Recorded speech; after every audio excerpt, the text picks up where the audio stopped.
Hello everyone, welcome back to another video. स्वागत है आप सभी का आपके अपने यूट्यूब चैनल उन्नत क्लासेस में। तो हमारी इकोनॉमिक्स की मैराथन क्लास चल रही थी, उसमें हम सिलेबस के अकॉर्डिंग सारे ही जो टॉपिक हैं उनको कवर करने वाले थे। काफ़ी सारे टॉपिक्स जो हैं हमने कवर कर लिए थे। तो देखिए, हमारा जो लास्ट वीडियो था उसका अंतिम प्रश्न ये था कि भारत में निम्न में से कौन सी सूक्ष्म वित्त संस्था है ना। तो हमने देखा था बंधन बैंक, ठीक है।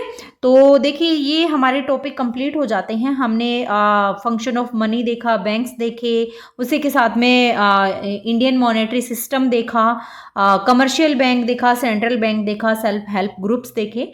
तो ये टॉपिक हमारे कंप्लीट हो जाते हैं। सिलेबस के अकॉर्डिंग हमने सारा जो है वो किया है। तो आई होप आपको वो वीडियो पसंद आ रहा हो।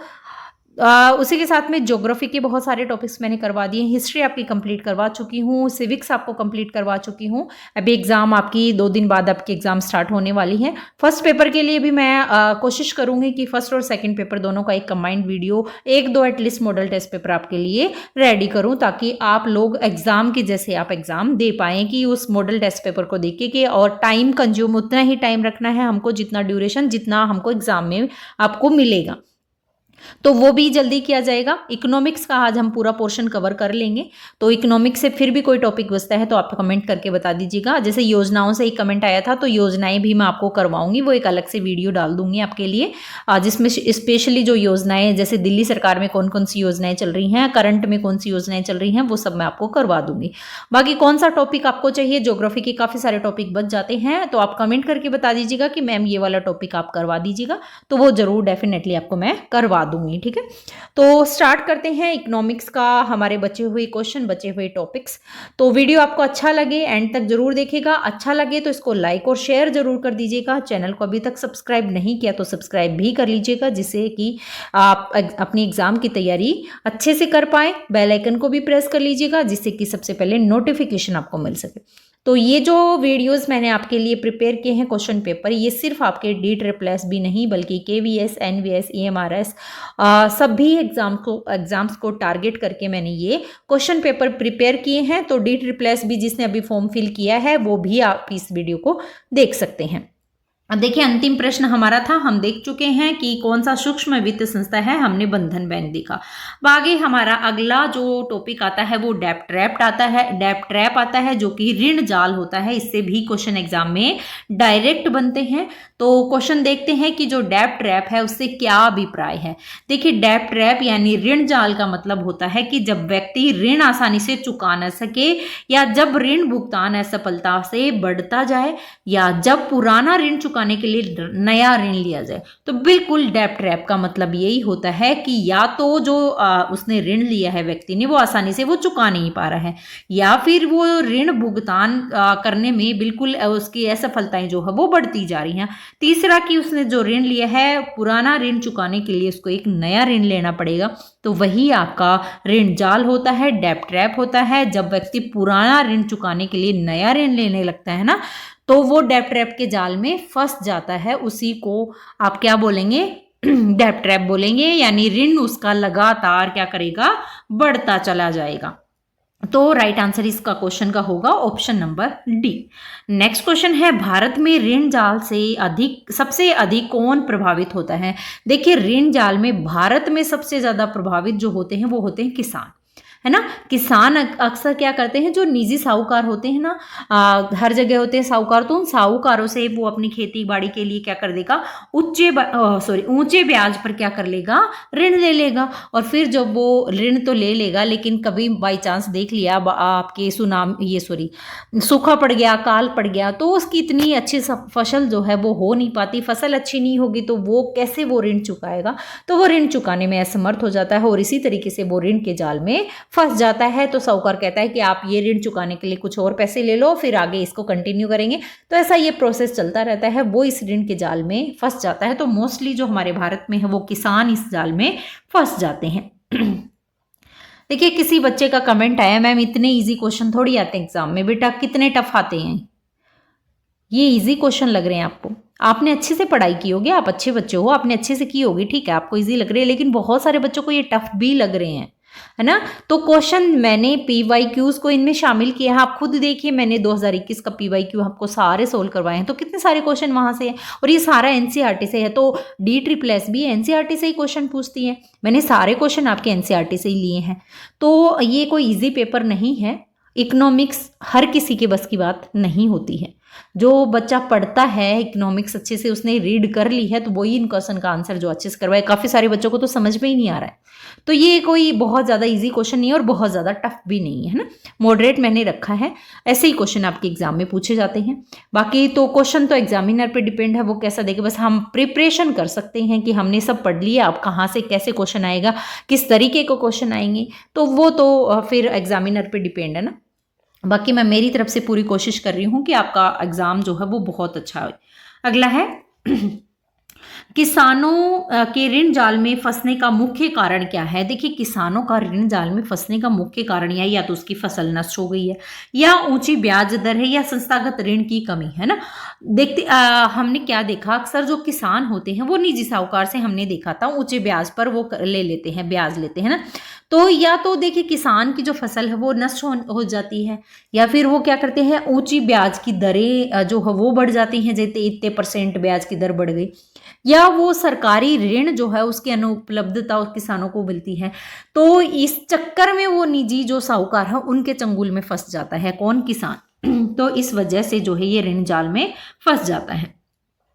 निम्नलिखित में से कौन सा ऋण जाल से बचने में सहायक है। देखिए, ऋण जाल से बचने में सहायक अगर देखें तो संस्थागत ऋण की सरल उपलब्धता, फसल बीमा, हाँ अभी होने लगी है फसल बीमा, वित्तीय साक्षरता कि सभी को इसके बारे में जानकारी हो कि आप जो निजी साहूकार हैं उनके चक्रों में ना पड़े। बैंक आपको जो है वो वित्तीय सहायता प्रदान करेगी, फसल बीमा देगी, पशुओं पर भी बीमा प्राप्त होता है। तो आजकल ये सारी सुविधाएं मिलने लगी, लेकिन बशर्ते अगर वो व्यक्ति उस चीज़ के बारे में साक्षर नहीं है, उसे पता नहीं है, तो वो कैसे होगा। तो देखिए, किसानों को सस्ते ऋण देना, बीमा और वित्तीय शिक्षा मिले, तो वो साहूकार के जो है उस पर निर्भर नहीं रहेगा, और साहूकार पर निर्भर नहीं रहेगा तो ऋण जाल से बच जाएगा। तो यही क्वेश्चन हमने पूछा था, तो राइट आंसर इसका डी हो जाएगा। अगला क्वेश्चन है, पुराने ऋण को चुकाने के लिए नया ऋण लेना क्या कहलाता है। तो देखिए, हमने तो अभी देखा था कि पुराने ऋण को चुकाने के लिए नया ऋण लेता है उसको ही तो ऋण जाल बोलते हैं, और ये क्वेश्चन जो है आपके DSSS में पूछा गया है, ठीक है। तो पुराने ऋण को चुकाने के लिए एक नया ऋण जो लेता है उसी को ऋण जाल कहा जाता है। तो राइट आंसर आपका बी हो जाएगा। कौन सी संस्था किसानों को कम ब्याज दर पर ऋण प्रदान करती है। देखिए, कम ब्याज पर जो ऋण प्रदान करती है किसानों को वो सहकारी बैंक होता है। कॉर्पोरेटिव जो बैंक्स होते हैं ना, वो आपके ग्रामीण किसानों को जो है वो कम ब्याज पर ऋण उपलब्ध कराता है, ताकि वो निजी ऋण से क्या कर सके, बच सके। तो सहकारी बैंक, कॉर्पोरेटिव बैंक जो है वो किसानों की सहायता करते हैं। अंतर्राष्ट्रीय स्तर पर ऋण जाल का उदाहरण कौन सा है। अंतर्राष्ट्रीय स्तर पर ऋण जाल का उदाहरण अगर देखें तो आपके कौन सा हो जाएगा, गरीब देशों पर IMF का ऋण भार, है ना। यानी बहुत सारे, कई सारे गरीब देश हैं जिसमें IMF और विश्व बैंक से वो क्या करता है, ऋण लेता है, और उस ऋण के बोझ में वो फंस जाता है, अंतर्राष्ट्रीय डेब्ट ट्रैप में फंस जाता है। तो राइट आंसर आपका ए हो जाएगा इसमें।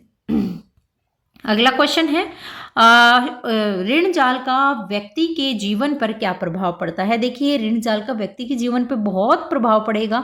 जब व्यक्ति ऋण जाल में फंस जाएगा तो वो आर्थिक रूप से नहीं, मानसिक रूप से, शारीरिक रूप से, सामाजिक समस्याओं से, बहुत सारी चीज़ों से वो आपके इसमें फंस जाएगा, इस जाल में। तो आर्थिक तनाव भी होगा, गरीबी भी होगी, मानसिक अवसाद भी होगा, डेफिनेटली होगा। तो ये सारी चीज़ें जो है वो इसको प्रभावित करती हैं। व्यक्ति सिर्फ फाइनेंशियली नहीं, मानसिक रूप से भी बहुत अस्वस्थ हो जाता है। निम्नलिखित में से कौन सा ऋण जाल का कारण नहीं है। ऋण जाल का कारण ऊंची ब्याज दर, आय में वृद्धि, फसल हानि, या फिर बचत की कमी। देखिए, आय में वृद्धि कोई ऋण जाल का कारण तो नहीं है। आय में वृद्धि होगी तो ऋण जाल से दूर होगा ना, कम करता है ये ऋण जाल को। तो आय में वृद्धि इसका जो है वो कारण नहीं होगा, बाकी सारी ऋण जाल की जो है वो कमी होगी। अगला क्वेश्चन है, कौन सी सरकारी योजना किसानों को ऋण जाल से बचाने में मदद करती है। तो सरकारी योजना जो किसानों को ऋण जाल से बचाने में मदद करती है वो योजना आपकी किसान क्रेडिट कार्ड हो जाएगा। यानी इस योजना से किसानों को जो है वो तत्काल और सस्ते ऋण प्राप्त होते हैं, जिससे वो क्या करेगा, साहूकारों के चंगुल से बच जाएगा, साहूकारों से उधार नहीं लेगा। इसको किसान क्रेडिट कार्ड स्कीम कहा जाता है। ऋण जाल से बचने का दीर्घकालीन समाधान कौन सा है? तो ऋण जाल से बचने का दीर्घकालीन समाधान यही है कि रोजगार के अवसर प्रदान हो, शिक्षा और जागरूकता मिले, वित्तीय योजनाएं चलाई जाए, तो जिसकी वजह से व्यक्ति जो है विस्थायी रूप से ऋण जाल से मुक्त रह सके। तो सारे ही जो है वो इसके समाधान होने चाहिए। किस अर्थशास्त्री ने ऋण जाल को गरीबी के दुष्चक्र के रूप में वर्णित किया है? तो ये भी क्वेश्चन आया हुआ है। तो वो अर्थशास्त्री थे आपके रैगनर नरकेस, जिन्होंने क्या किया था, ये बताया था कि गरीबी और ऋण जो है वो परस्पर एक दुष्चक्र बनाते हैं जिससे व्यक्ति बाहर नहीं निकल सकता है। तो गरीबी के दुष्चक्र जो है वो ऋण जाल के रूप में वर्णित किया था रैगनर नरकेस ने। ठीक है, तो ये आप ध्यान में रखिएगा कौन से अर्थशास्त्री थे। अगला क्वेश्चन है, कौन सा ऋण अक्सर ऋण जाल का कारण बनता है? तो ऋण जाल का कारण जो है आपका कौन सा बनेगा? ऊंची ब्याज वाले अनौपचारिक ऋण, संस्थागत ऋण, शैक्षिक ऋण या गृह ऋण। देखिए होम लोन्स जो होते हैं ना वो, या फिर आपके ऊंची ब्याज वाले, बिल्कुल देखिए ऊंची ब्याज वाले ज़्यादा वो होते हैं, वो अनौपचारिक ऋण होते हैं। यानी अनौपचारिक ऋण जैसे साहूकार से लिया गया ऋण होता है ना, वो अनौपचारिक होता है और फिर साहूकार उस पर ऊंची ब्याज की दर लगाता है। तो जो आपकी राइट आंसर इसमें हाई इंटरेस्ट इनफॉर्मल लोन्स जो होते हैं वो ज़्यादा आपके क्या करते हैं, ऋण जाल का कारण बनते हैं।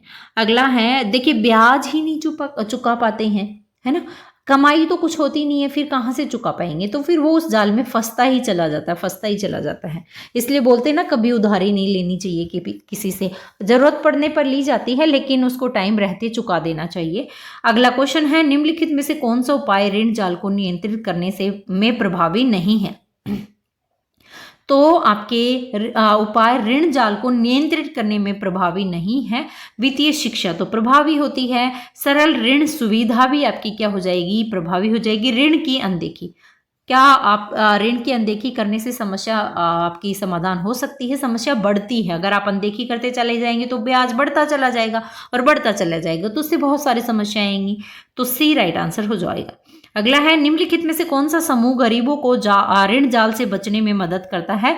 तो गरीबों को ऋण जाल से बचने में मदद जो करता है वो आपके SHGS जो ग्रुप्स होते हैं, स्वयं सहायता समूह होते हैं, वो हेल्प करते हैं। ये छोटे समूह होते हैं जो ऋण और सामूहिक बचत के माध्यम से जो आपके ग्रामीण गरीब होते हैं ना, उनको साहूकारों पर निर्भर होने से बचाते हैं। तो आपके सेल्फ हेल्प ग्रुप्स जो है वो इनकी हेल्प करते हैं।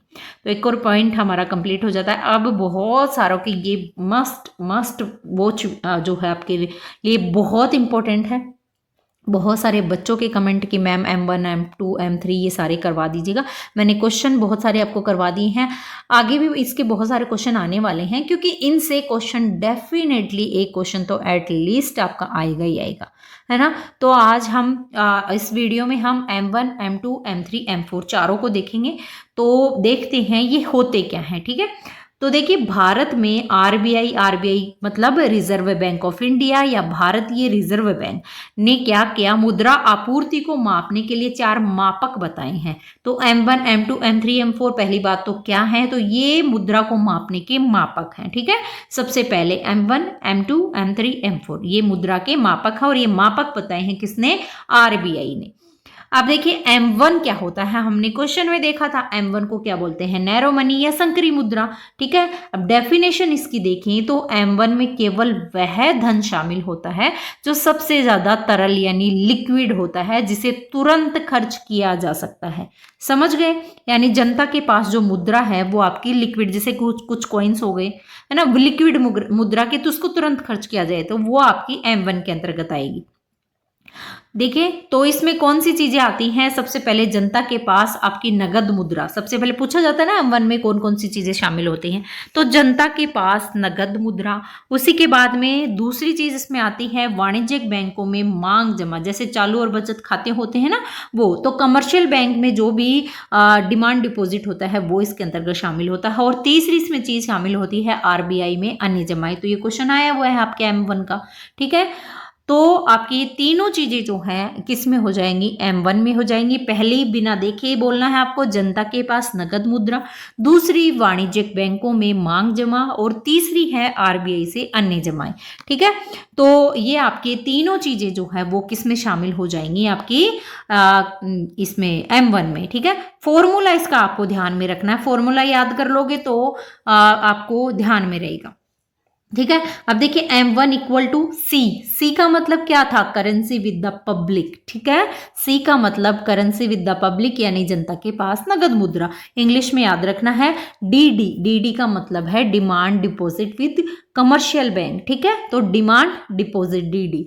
थर्ड आता है आपका ओडी मतलब अदर डिपॉजिट, है ना। RBI के पास जो अन्य डिपॉजिट जमा है वो इसके अंतर्गत आएगी। तो ये इसका फॉर्मूला है, आप नोटबुक में शॉर्ट नोट्स के जैसे इनको लिख लीजिएगा, ध्यान में रखना है। तो ये आपके पास इनकी फुल फॉर्म यहाँ पर भी लिखी गई है। तो ये फॉर्मूला आपको याद रखना है, बिना देखे आपको एक बार बोलना है। मैं एक बार इसको ऊपर कर देती हूँ तब कि आप अब बोलो। फॉर्मूला क्या लिखा था हमने? M1 equal to C plus D plus OD। C means जनता के पास नगद मुद्रा and currency with public, DD मतलब डिमांड डिपॉजिट विद बैंक्स, और OD मतलब अदर डिपॉजिट विद RBI, ठीक है। हो गया याद? अब आगे बढ़ते हैं। अब एग्जाम्पल हम लोग देते हैं, बिना एग्जाम्पल के नहीं समझ में आएगा। एग्जाम्पल देखते हैं। अगर आपके पास मान लीजिए 2000 रुपए नगद है, ठीक है, और 5000 रुपए बैंक के बचत खाते में है, ठीक है, आपके पास ये है, तो दोनों आपके M1 में गिने जाएंगे। 2000 आपके पास खुद की जेब में है और 5000 रुपए आपने बचत खाते में जमा करवा रखे हैं, तो दोनों ही आपकी किस में हो जाएगी? M1 में शामिल हो जाएगी। यानी M1 जो है सबसे महत्वपूर्ण, इसमें की पॉइंट यही बनता है, ये सबसे अधिक तरल रूप में होता है, लिक्विड फॉर्म ऑफ मनी होती है ये, highly liquid form of money, ठीक है। तो M1 का आपको याद हो गया। अब हम देखते हैं M2, ठीक है। M1 हमने देख लिया क्या क्या उसमें शामिल होता है। अब आता है हमारा M2 में क्या शामिल होता है? M1 plus post office saving deposit. तो ये भी आपके PYQ में पूछा गया है। देखिए चारों ही PYQ में पूछे गए हैं, ठीक है। तो M2 में M1 के साथ साथ डाक घर की जो भी बचत जमाएं सेविंग डिपॉजिट्स होती हैं, किसमें? डाक घर में, वो शामिल होती हैं, ठीक है। तो अगर हम इसको देखें तो M2 इक्वल टू M1 में जो भी सारी चीजें होंगी वो होगी, plus post office saving deposit, ठीक है। तो ये आपकी क्या हो जाएगी? M2 हो जाएगी। तो M2 भी आपको याद हो गई, इसमें M1 शामिल होता है और M1 के साथ में जो भी डाकघर की बचत जमाएं हैं वो इसमें शामिल होती हैं, ये M2 हो गया।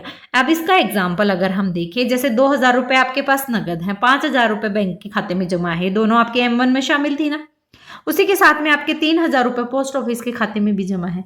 तो टोटल मिलाकर अगर देखें तो ये सारे पैसे जो 10,000 रुपए हैं वो आपके M2 में शामिल हो जाएंगे। क्यों?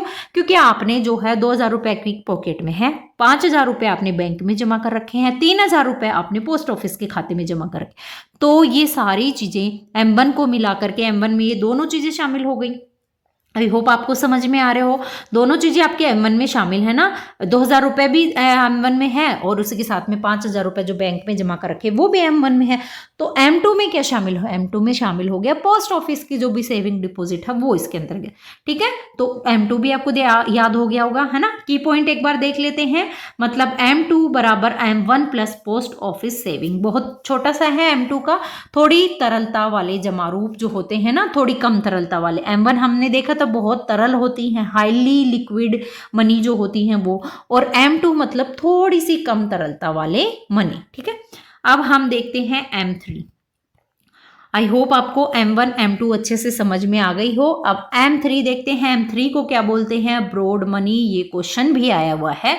व्यापक मुद्रा कहा जाता है M3 को। ठीक है, M3 को जो है वो ब्रॉड मनी कहा जाता है। क्यों कहा जाता है? क्योंकि इसमें पहली बात तो M1 शामिल, M1 M2 में भी शामिल था, इसमें M1 शामिल है, उसी के साथ में इसमें टाइम डिपॉजिट यानी सावधि जमा जो है वो शामिल है।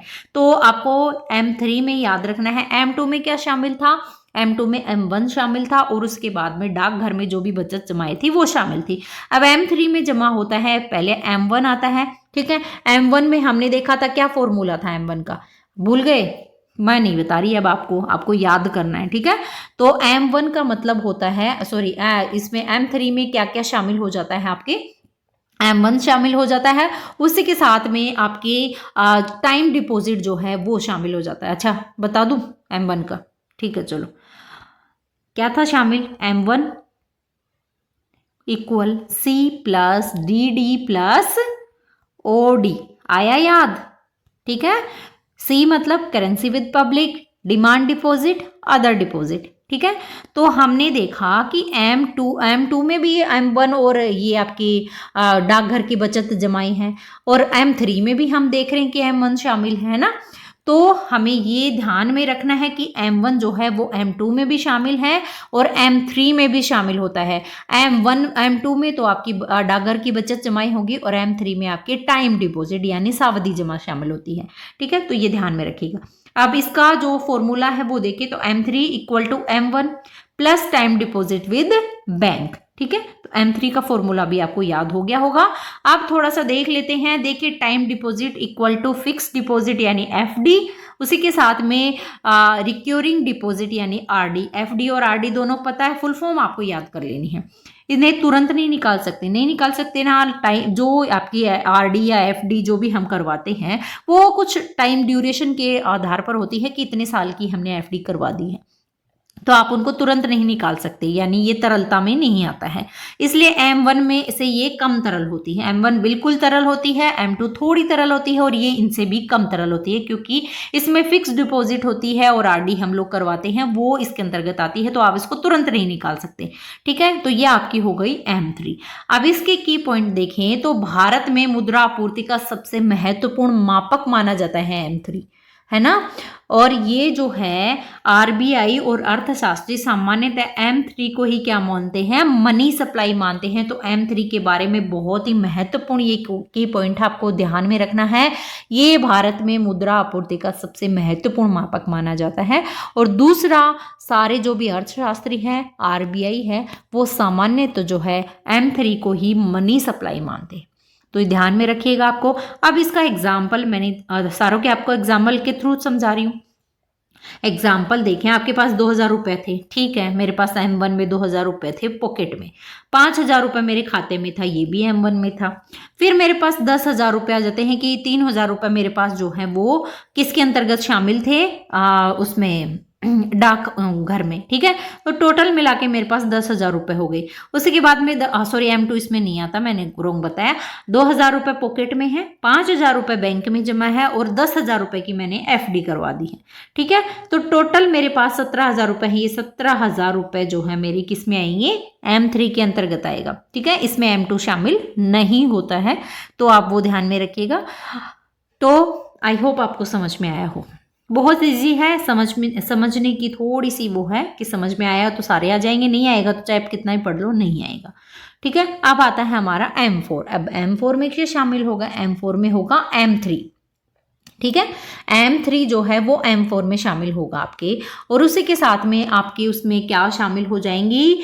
M3 के साथ पोस्ट ऑफिस की सभी जमाएं यानी सेविंग प्लस टाइम डिपॉजिट जो है वो M4 में शामिल हो जाएगा। ठीक है, तो इसका फॉर्मूला अगर देखें तो M4 equal to M3 plus total post office deposit. अब पोस्ट ऑफिस डिपॉजिट तो हमने M2 में भी किया था ना, तो वो भी इसके अंतर्गत शामिल हो जाएगा। ठीक है, तो ये फॉर्मूला आपको ध्यान में रखना है। M4 equal to M3 plus total post office deposit. अब देखिए, M3 में क्या आता है, M2 में क्या आता है, M1 में क्या आता है, M2 में क्या आता है, ये चीजें आपको याद रखनी है। अगर M4 पूछ लिया तो आप कैसे करेंगे, M3 पूछ लिया तो कैसे करेंगे? तो ये हम शॉर्ट ट्रिक से समझ रहे हैं, आपको फुल फॉर्म याद होनी चाहिए। ठीक है।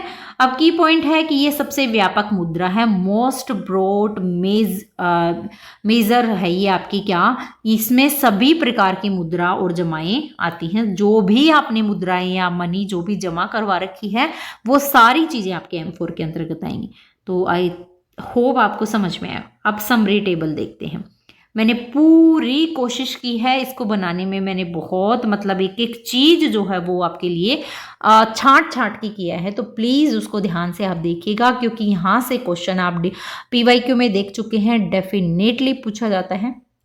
क्या पता 1 आए, क्या पता 2 आए, क्या पता 5 आए। जैसे आप फ्रांस की क्रांति से किसी एग्जाम में 5-5 क्वेश्चन पूछ ले गए हैं, किसी में रूस की क्रांति से 3 क्वेश्चन पूछ ले गए, तो क्या पता यहाँ से कितने सारे क्वेश्चन और आए नहीं, तो क्या पता एक भी ना आए। तो हम कुछ नहीं कह सकते उसके बारे में, बस हम PYQs को ध्यान में रखकर कि हाँ इनसे क्वेश्चन बनते हैं, वहाँ मैंने थोड़ी ज़्यादा मेहनत आपके लिए की है, क्योंकि PYQ से क्वेश्चन बनते हैं, डेफिनेटली बनते हैं।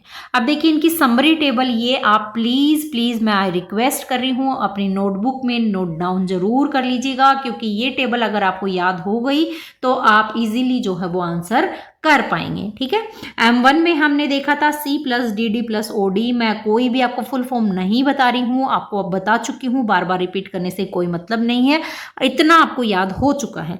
इसको बोलते क्या है, तो इसको नैरो मनी कहा जाता है, ये सबसे अधिक तरल होती है। तो M1 के बारे में हमने देख लिया। अब आता है M2 में शामिल है M1 + पोस्ट ऑफिस सेविंग, और इसको सेमी नैरो कहा जाता है, यानी थोड़ी कम तरल होती है।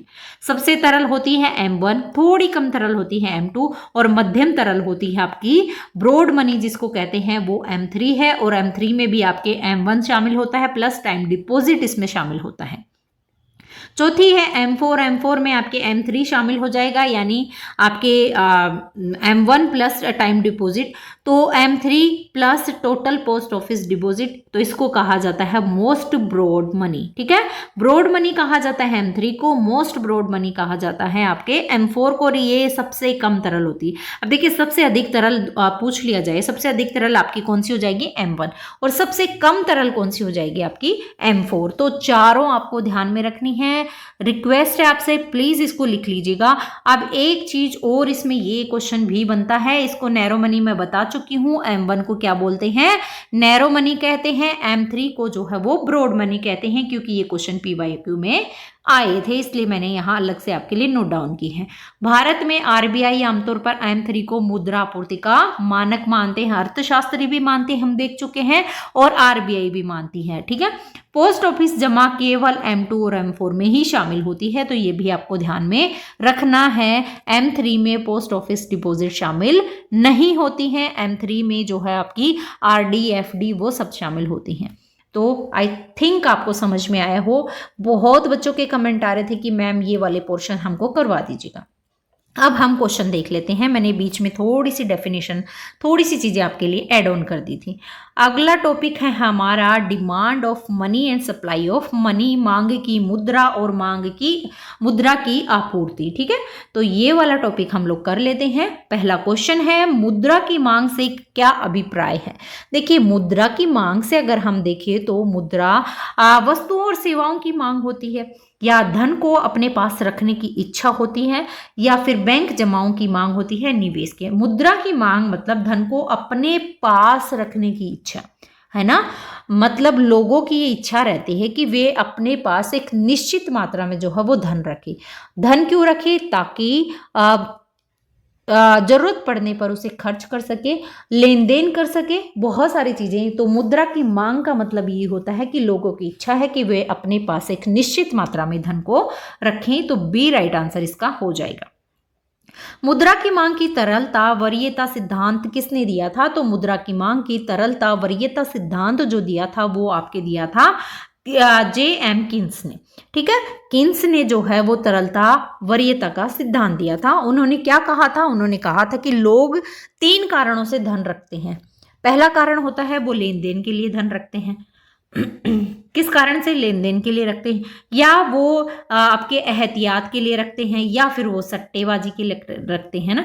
तो ये 3 कारण बताए थे किन्स ने, किसके लिए तरलता वरीयता सिद्धांत इन्होंने दिया था कि व्यक्ति इन 3 कारणों की वजह से अपने पास धन रखता है। तो राइट आंसर इसका बी हो जाएगा। पूछा है किसने दिया था, liquid preference theory of money demand, तो ये दिया था आपके जेएम किन्स ने। अगला क्वेश्चन है, किन्स के अनुसार निम्नलिखित में से कौन सा धन सबसे धन रखने का उद्देश्य नहीं है। तो मैंने 3 उद्देश्य आपको बताए थे, लेन देन हेतु भी बताया था, एहतियात वाला भी बताया और उपभोग के लिए भी बताया। तो उपभोग के लिए नहीं बताया, सट्टेबाजी बताया था। उपभोग के लिए कहाँ बताया था, है ना, ये वाला गलत हो जाएगा। सट्टेबाजी के लिए जो है वो बताया था, तो उपभोग के लिए नहीं रखता है। तो डी राइट आंसर इसका हो जाएगा। अगला है, व्यावसायिक लेन देन में मुद्रा की मांग का मुख्य उद्देश्य क्या है। देखिए, व्यावसायिक लेन देन में मुद्रा की मांग का मुख्य उद्देश्य है आपका निवेश के लिए, है ना। सट्टेबाजी, ये एहतियात, ये सारे तो हमने देखा था कि किन्स ने कहा था अपने पास इसलिए रखता है। लेकिन जो आपकी ये निवेश है, निवेश के लिए जो भुगतान है वो आपका लेन देन हेतु मांग कहलाती है। यानी कि आपको दैनिक खर्च और जो व्यापारिक भुगतान है उसके लिए धन की आवश्यकता पड़ती है, तो उसी को लेन देन हेतु मांग कहा जाता है और ये निवेश के लिए रखा जाता है। अगला क्वेश्चन है, बीमारी या दुर्घटना जैसी आकस्मिक स्थितियों के लिए धन रखना क्या कहलाता है। अब देखिए, ये सारे क्वेश्चन आपकी निजी जिंदगी से जुड़े हुए हैं, है ना। तो बीमारी या दुर्घटना के लिए, आकस्मिक स्थिति के लिए जो धन रखा जाता है ना, यानी भविष्य की जो अनिश्चित परिस्थितियों से निपटने के लिए जो धन रखा जाता है उसको एहतियात हेतु मांग कहा जाता है। एहतियात हमने देखा था ना, किन्स ने कहा था, ठीक है। तो एहतियात यानी आकस्मिक जो भी परिस्थितियां, जो भी बीमारी या कोई भी दुर्घटना घटित हो जाती है तो उसके लिए जो धन रखा जाता है उसको एहतियात हेतु धन रखना कहते हैं। तो राइट आंसर आपका सी हो जाएगा। ब्याज दरों में भविष्य के परिवर्तनों का लाभ उठाने के लिए धन रखना क्या कहलाता है। देखिए, ब्याज दरों में भविष्य के जो परिवर्तन का लाभ उठाने के लिए जो धन रखते हैं ना उसका सट्टा हेतु कहते हैं, यानी कि सट्टे के लिए जो रखते हैं।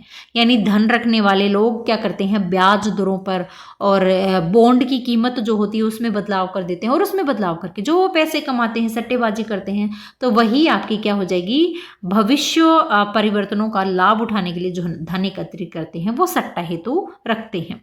मुद्रा की मात्रा सिद्धांत किसने प्रस्तुत किया था, बहुत ही महत्वपूर्ण प्रश्न है।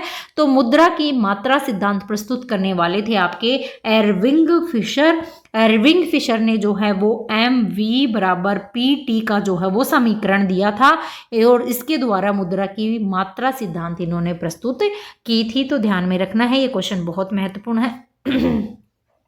अगला क्वेश्चन है हमारा, समीकरण MV, मैंने अभी तो बताया MV बराबर PT में M का अर्थ क्या होता है। अच्छा, फुल फॉर्म नहीं बताई आपको, इसीलिए नहीं बताई, है ना। M का मतलब होता है आपका मनी सप्लाई, मुद्रा की आपूर्ति। ये MV है ना, MV। अब ठीक है, चलो मैं आपको फुल फॉर्म बता ही देती हूँ। यहाँ पे MV बराबर PT, M तो हमने देख लिया, मनी सप्लाई है, मुद्रा की आपूर्ति है। V का मतलब होता है मुद्रा की गति, ठीक है। और आपके क्या बचा, P का मतलब होता है मूल्य का स्तर, और आपके T का मतलब होता है लेन देन की मात्रा। तो चारों मैंने आपको बता दी, ठीक है। किसने दिया ये सिद्धांत वो भी मैंने आपको बता दिया है। अगला क्वेश्चन है, अर्थव्यवस्था में मुद्रा आपूर्ति के लिए क्या शामिल होता है। देखिए, अर्थव्यवस्था में मुद्रा आपूर्ति के लिए जो है वो जनता के पास मुद्रा भी शामिल है, बैंकों से मांग जमा भी शामिल है, और RBI के पास अन्य जमा भी शामिल है। यानी ये सारे ही शामिल हैं। मुद्रा आपूर्ति में नगद, मांग जमा, RBI के पास अन्य जमा, सारी चीजें शामिल होती हैं। तो राइट आंसर इसका ऑल ऑफ द अबव हो जाएगा। मुद्रा आपूर्ति में M1 का अर्थ क्या होता है। तो मैंने M1, M2, M3, M4 बहुत अच्छे से समझा दिया। M0 कल के वीडियो में बताया था क्या होता है और उसको क्या बोलते हैं, वो आप कमेंट करके बताएंगे कि मैं भी देखूँ आप कितने ध्यान से जो है वो वीडियोस को देखते हैं। तो M1 जो है उसका अर्थ होता है आपके, बताया था मैंने आपको, currency plus C plus DD plus OD। Full form आया आपको फॉर्मूला याद। तो ये फॉर्मूला यहाँ पर लिखा हुआ है हमारा C plus DD plus OD, ठीक है। नगद, मांग जमा और अन्य जमाएं, यानी करेंसी, डिमांड डिपॉजिट और अदर डिपॉजिट, ठीक है। यही तो फॉर्मूला था हमारा M1 का मापने का। तो M1 को और क्या बोलते हैं, तरल मुद्रा माप इसको कहते हैं। सबसे तरल, सबसे लिक्विड जो होती है वो आपकी कौन सी हो जाएगी, M1 हो जाएगी, जिसमें जनता के पास मांग नगद हो जाएगा, उसी के साथ मांग जमा हो जाएगी। हमने देखा था ना, 2000 रुपये पॉकेट में है और 5000 रुपये बैंक में जमा करा दिए हैं, है ना। तो ये सारी चीज़ें जो हैं आपकी किस में शामिल होगी, M1 में। तो ये फॉर्मूला मैं आपको करवा चुकी हूँ, C plus DD plus OD। अगला क्वेश्चन है, निम्नलिखित में से कौन व्यापक। अब ब्रॉड मनी भी मैंने आपको बताया था, है ना। ब्रॉड मनी कौन सी हो जाएगी, M3 जो है वो आपकी ब्रॉड मनी होती है, जिसमें आपके क्या शामिल होता है, एक बार दोबारा रिपीट कर लेते हैं सारी चीज़ों को। M1 प्लस टाइम डिपॉजिट, याद आया, टाइम डिपॉजिट। तो व्यापक मुद्रा यानी ब्रॉड मनी हमने किसको कहा था, M3 को कहा था। और RBI और ये जो मुद्रा का मापन करते हैं अर्थशास्त्री, M3 को मान के ही करते हैं, हम कर चुके हैं। अगला क्वेश्चन देख लेते हैं।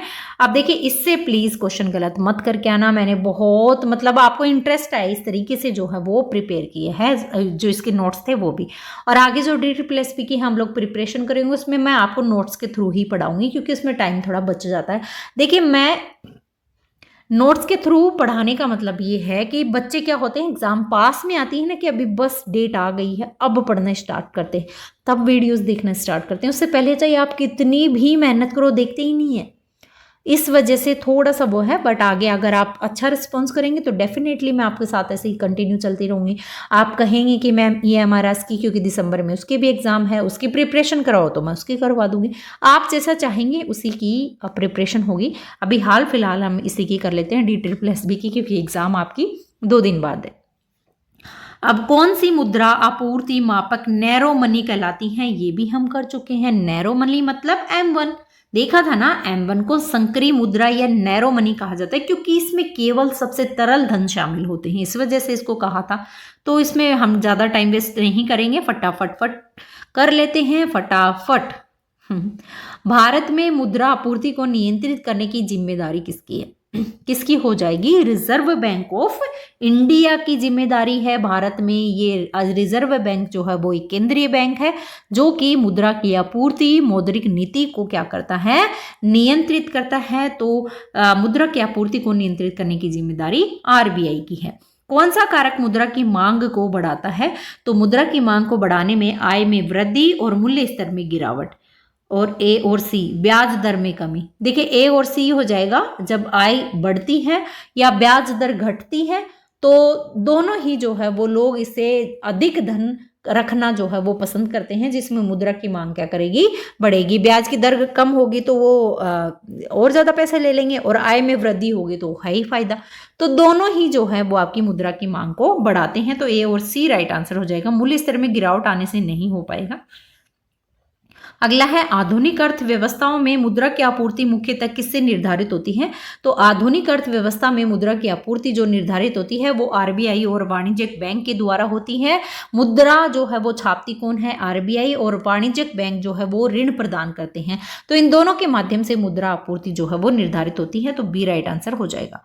अब अगला टॉपिक है हमारा फाइनेंशियल मार्केट यानी वित्तीय बाजार। इससे रिलेटेड क्वेश्चन हम देख लेते हैं, क्योंकि ये भी आपके एज इट इज जो है वो सिलेबस में मेंशन है। तो स्टार्ट करते हैं। पहला प्रश्न है, वित्तीय बाजार क्या होता है, what is a financial market. वित्तीय बाजार वो होता है जिसमें आपकी वस्तुओं की खरीद बिक्री का बाजार, वित्तीय परिसंपत्तियों का बाजार, बिल्कुल वित्तीय परिसंपत्तियों का बाजार जो है वही आपका वित्तीय बाजार होता है। यानी जहां धन जुटाने के लिए वित्तीय साधन होते हैं, जैसे शेयर हो गया, है ना, बॉन्ड्स हो गए, डिबेंचर हो गए, हम कर चुके हैं। तो ये खरीद बिक्री जो होती है वही आपका वित्तीय बाजार होता है। तो B राइट आंसर इसका हो जाएगा। वित्तीय बाजार किसमें मदद करता है, तो देखिए वित्तीय बाजार जो है आपकी मदद करता है बजट को संगठित करने में, पूंजी निर्माण में, या निवेश अवसर प्रदान करने में, या सभी में। बिल्कुल सभी चीजों में जो है आपके वित्तीय बाजार मदद करता है। वित्तीय बाजार जो है वो निवेश में बदलकर पूंजी का निर्माण करता है और उसको प्रोत्साहित करता है। तो D इसका राइट आंसर हो जाएगा। अगला क्वेश्चन देख लेते हैं। निम्नलिखित में से कौन वित्तीय बाजार का भाग नहीं है?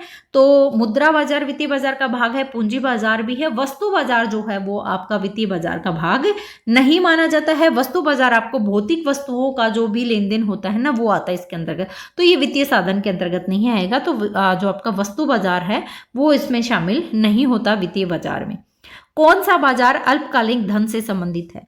देखिए, अल्पकालीन धन से संबंधित जो बाजार है वो आपका मुद्रा बाजार ही हो जाएगा, मनी मार्केट ही हो जाएगा। मुद्रा बाजार में 1 वर्ष तक की अवधि के लिए जो है अल्पकालिक ऋण और निवेश किए जा सकते हैं। तो ये क्वेश्चन भी आपके एग्जाम में पूछा गया है। उसी को क्या बोलते हैं? मनी मार्केट बोलते हैं, यानी टाइम ड्यूरेशन इसमें पूछते हैं।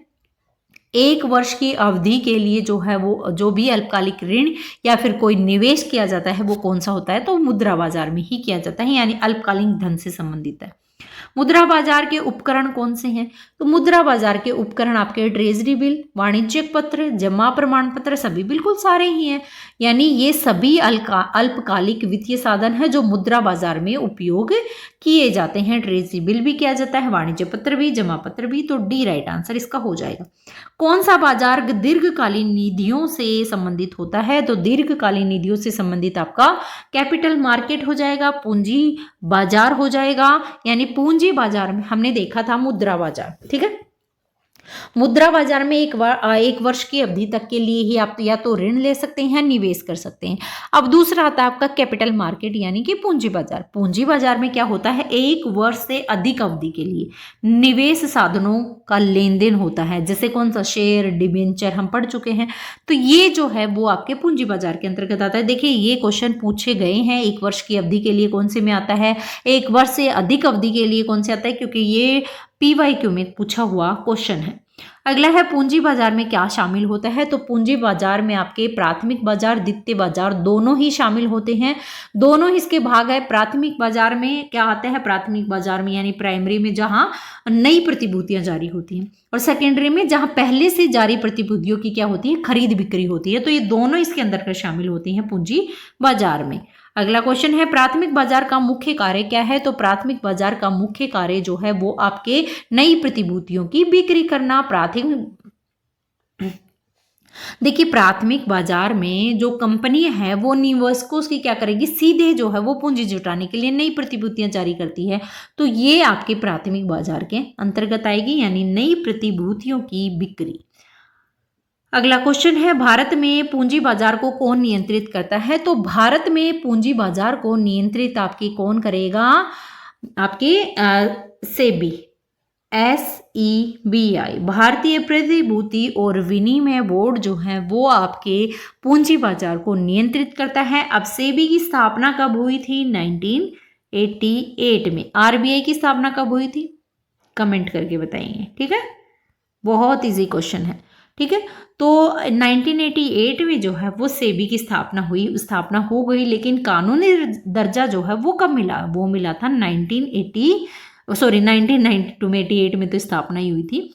1992 में जो है इसको कानूनी दर्जा मिला। ये जो है वो निवेशकों के हितों की रक्षा करता है आपका सेबी, SEBI, भारतीय प्रतिभूति और विनिमय बोर्ड, ठीक है। तो ध्यान में रखना है आपको। फुल फॉर्म इसीलिए नहीं बताई थी ऊपर, क्योंकि क्वेश्चन था नीचे, मुझे तो पता था, क्वेश्चन तो मैं नहीं बनाया ना। तो सेबी का फुल फॉर्म क्या है? सेबी की पूरा नाम क्या है? Securities and exchange board of India. SEBI ये पूंजी बाजार या नियामक निकाय होता है। तो ये आपकी फुल फॉर्म इसकी क्या हो जाएगी? Securities and exchange board of India. अगला क्वेश्चन है भारत का सबसे पुराना स्टॉक एक्सचेंज कौन सा है? सबसे पुराना स्टॉक एक्सचेंज आपका कौन सा हो जाएगा? BSE, Bombay stock exchange. BSE की स्थापना कब हुई थी? 1875 में हुई थी, और ये एशिया की सबसे पुराना स्टॉक एक्सचेंज था, ठीक है। तो ये ध्यान में रखिएगा आपको। अगला है राष्ट्रीय स्टॉक एक्सचेंज NSE की स्थापना कब हुई? अब NSE की फुल फॉर्म तो आपके सामने है ही, नेशनल स्टॉक एक्सचेंज, ठीक है। इसकी स्थापना कब होती है? तो इसकी स्थापना होती है 1994 में। 1994 में जो है वो NSE की स्थापना होती है, ताकि देश में इलेक्ट्रॉनिक शेयर ट्रेडिंग को जो है वो बढ़ावा दिया जा सके। तो ये स्टॉक एक्सचेंज वाले आपको ध्यान में रखने हैं। अगला क्वेश्चन है बीएसई के प्रदर्शन को कौन सा सूचकांक दर्शाता है? तो बीएसई के जो प्रदर्शन है उसको सूचकांक आपका सेंसेक्स दर्शाता है। सभी ने सुना हुआ है सेंसिटिव इंडेक्स जो होता है वो इसमें बीएसई का मुख्य सूचकांक ये होता है आपका सेंसेक्स, और इसमें 30 प्रमुख कंपनियां जो है वो शामिल होती हैं। तो राइट आंसर इसका बी हो जाएगा। फुल फॉर्म याद जरूर रखिएगा, ठीक है। अब हमने बीएसई देखा, अब हमको देखना है एनएससी। एनएससी का प्रदर्शन सूचकांक क्या है? तो एनएससी का प्रदर्शन सूचकांक आपका निफ्टी हो जाएगा, यानी नेशनल 50 जो है वो एनएससी की क्या हो जाएगी? प्रदर्शन सूचकांक हो जाएगा। और इसमें उसमें हमने 30 बड़ी कंपनियां देखी थी, इसमें टोटल 50 बड़ी कंपनियां जो है वो शेयर में शामिल होती हैं, ठीक है। अगला है कौन सा वित्तीय बाजार का कार्य नहीं है? तो वित्तीय बाजार का कार्य बचत का संचयन, क्रेडिट कार्ड प्रदान करना, या निवेश को सुगम बनाना, या तरलता प्रदान करना। तो क्रेडिट कार्ड जो है वो प्रदान करना आपके जो वित्तीय बाजार का कार्य के अंतर्गत नहीं आएगा।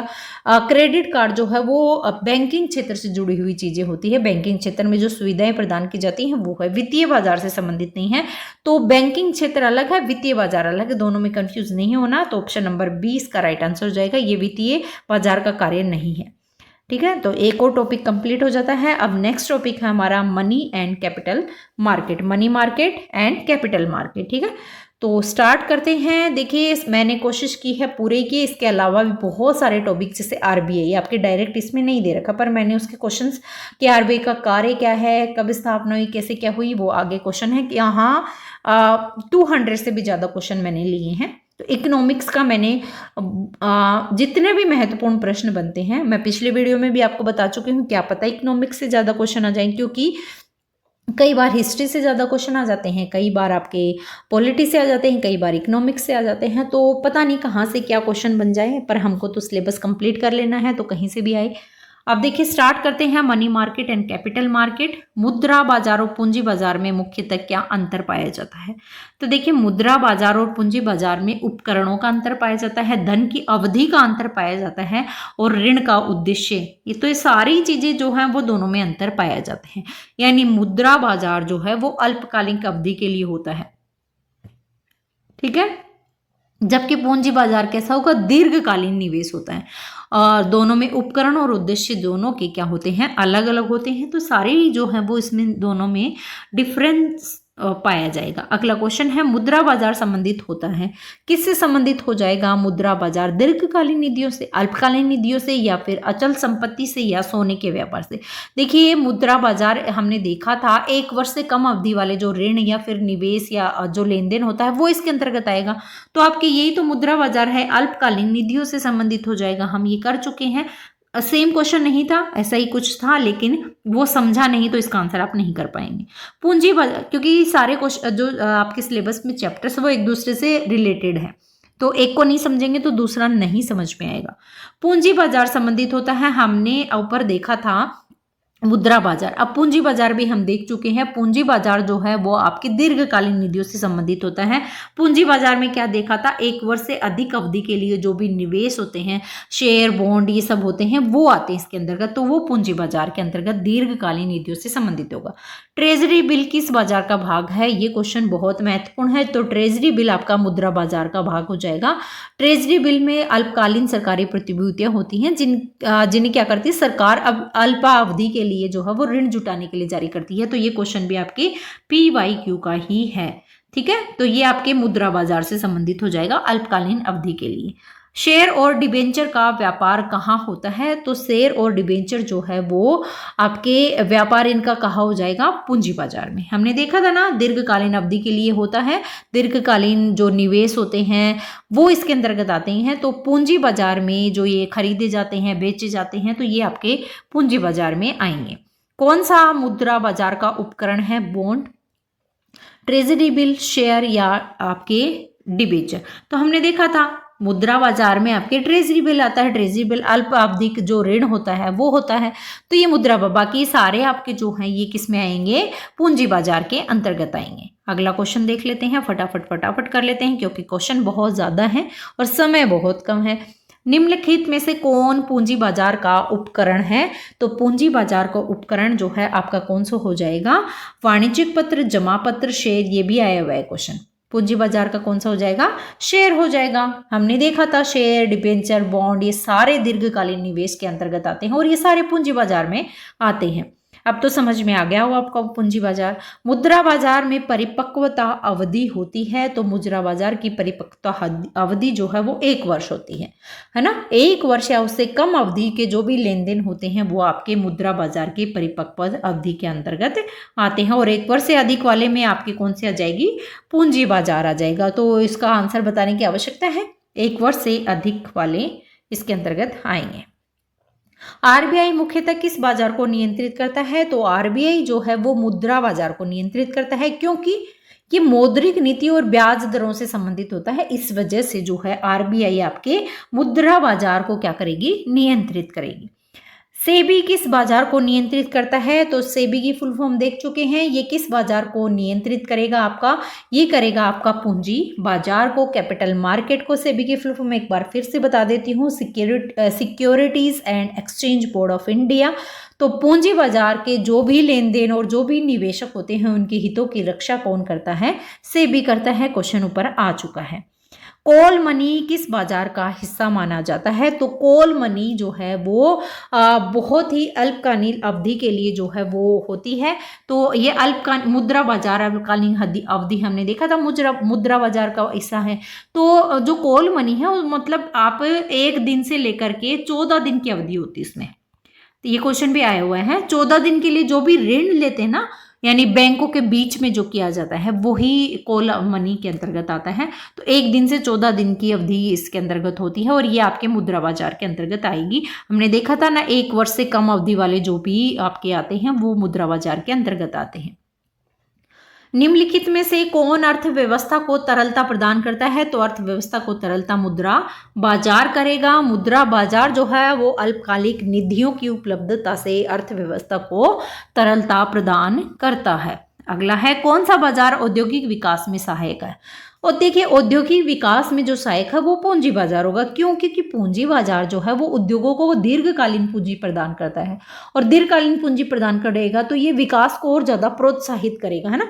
तो दोनों आपके मुद्रा बाजार और पूंजी बाजार आपको अब तो रट लेना चाहिए बहुत अच्छे से। मैंने आपको सारे क्वेश्चन जैसे भी पूछे जाते हैं सब यहाँ पर ऐड कर दिए हैं। मुद्रा बाजार के मुख्य प्रतिभागी कौन है, तो मुद्रा बाजार के मुख्य प्रतिभागी आपके आरबीआई हो जाएगा।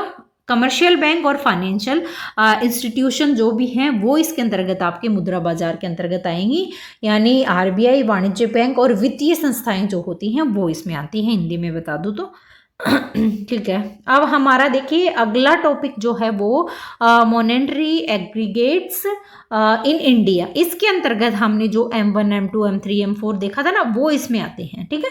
तो मॉनेटरी एग्रीगेट्स इन इंडिया जो है इसके अंतर्गत हम इनको पढ़ेंगे। तो मौद्रिक संकलन क्या है, मॉनेटरी एग्रीगेट्स क्या होते हैं। देखिए ये जो है आपके इकोनॉमिक्स का लास्ट टॉपिक है जो मेरे पास सिलेबस है उसमें।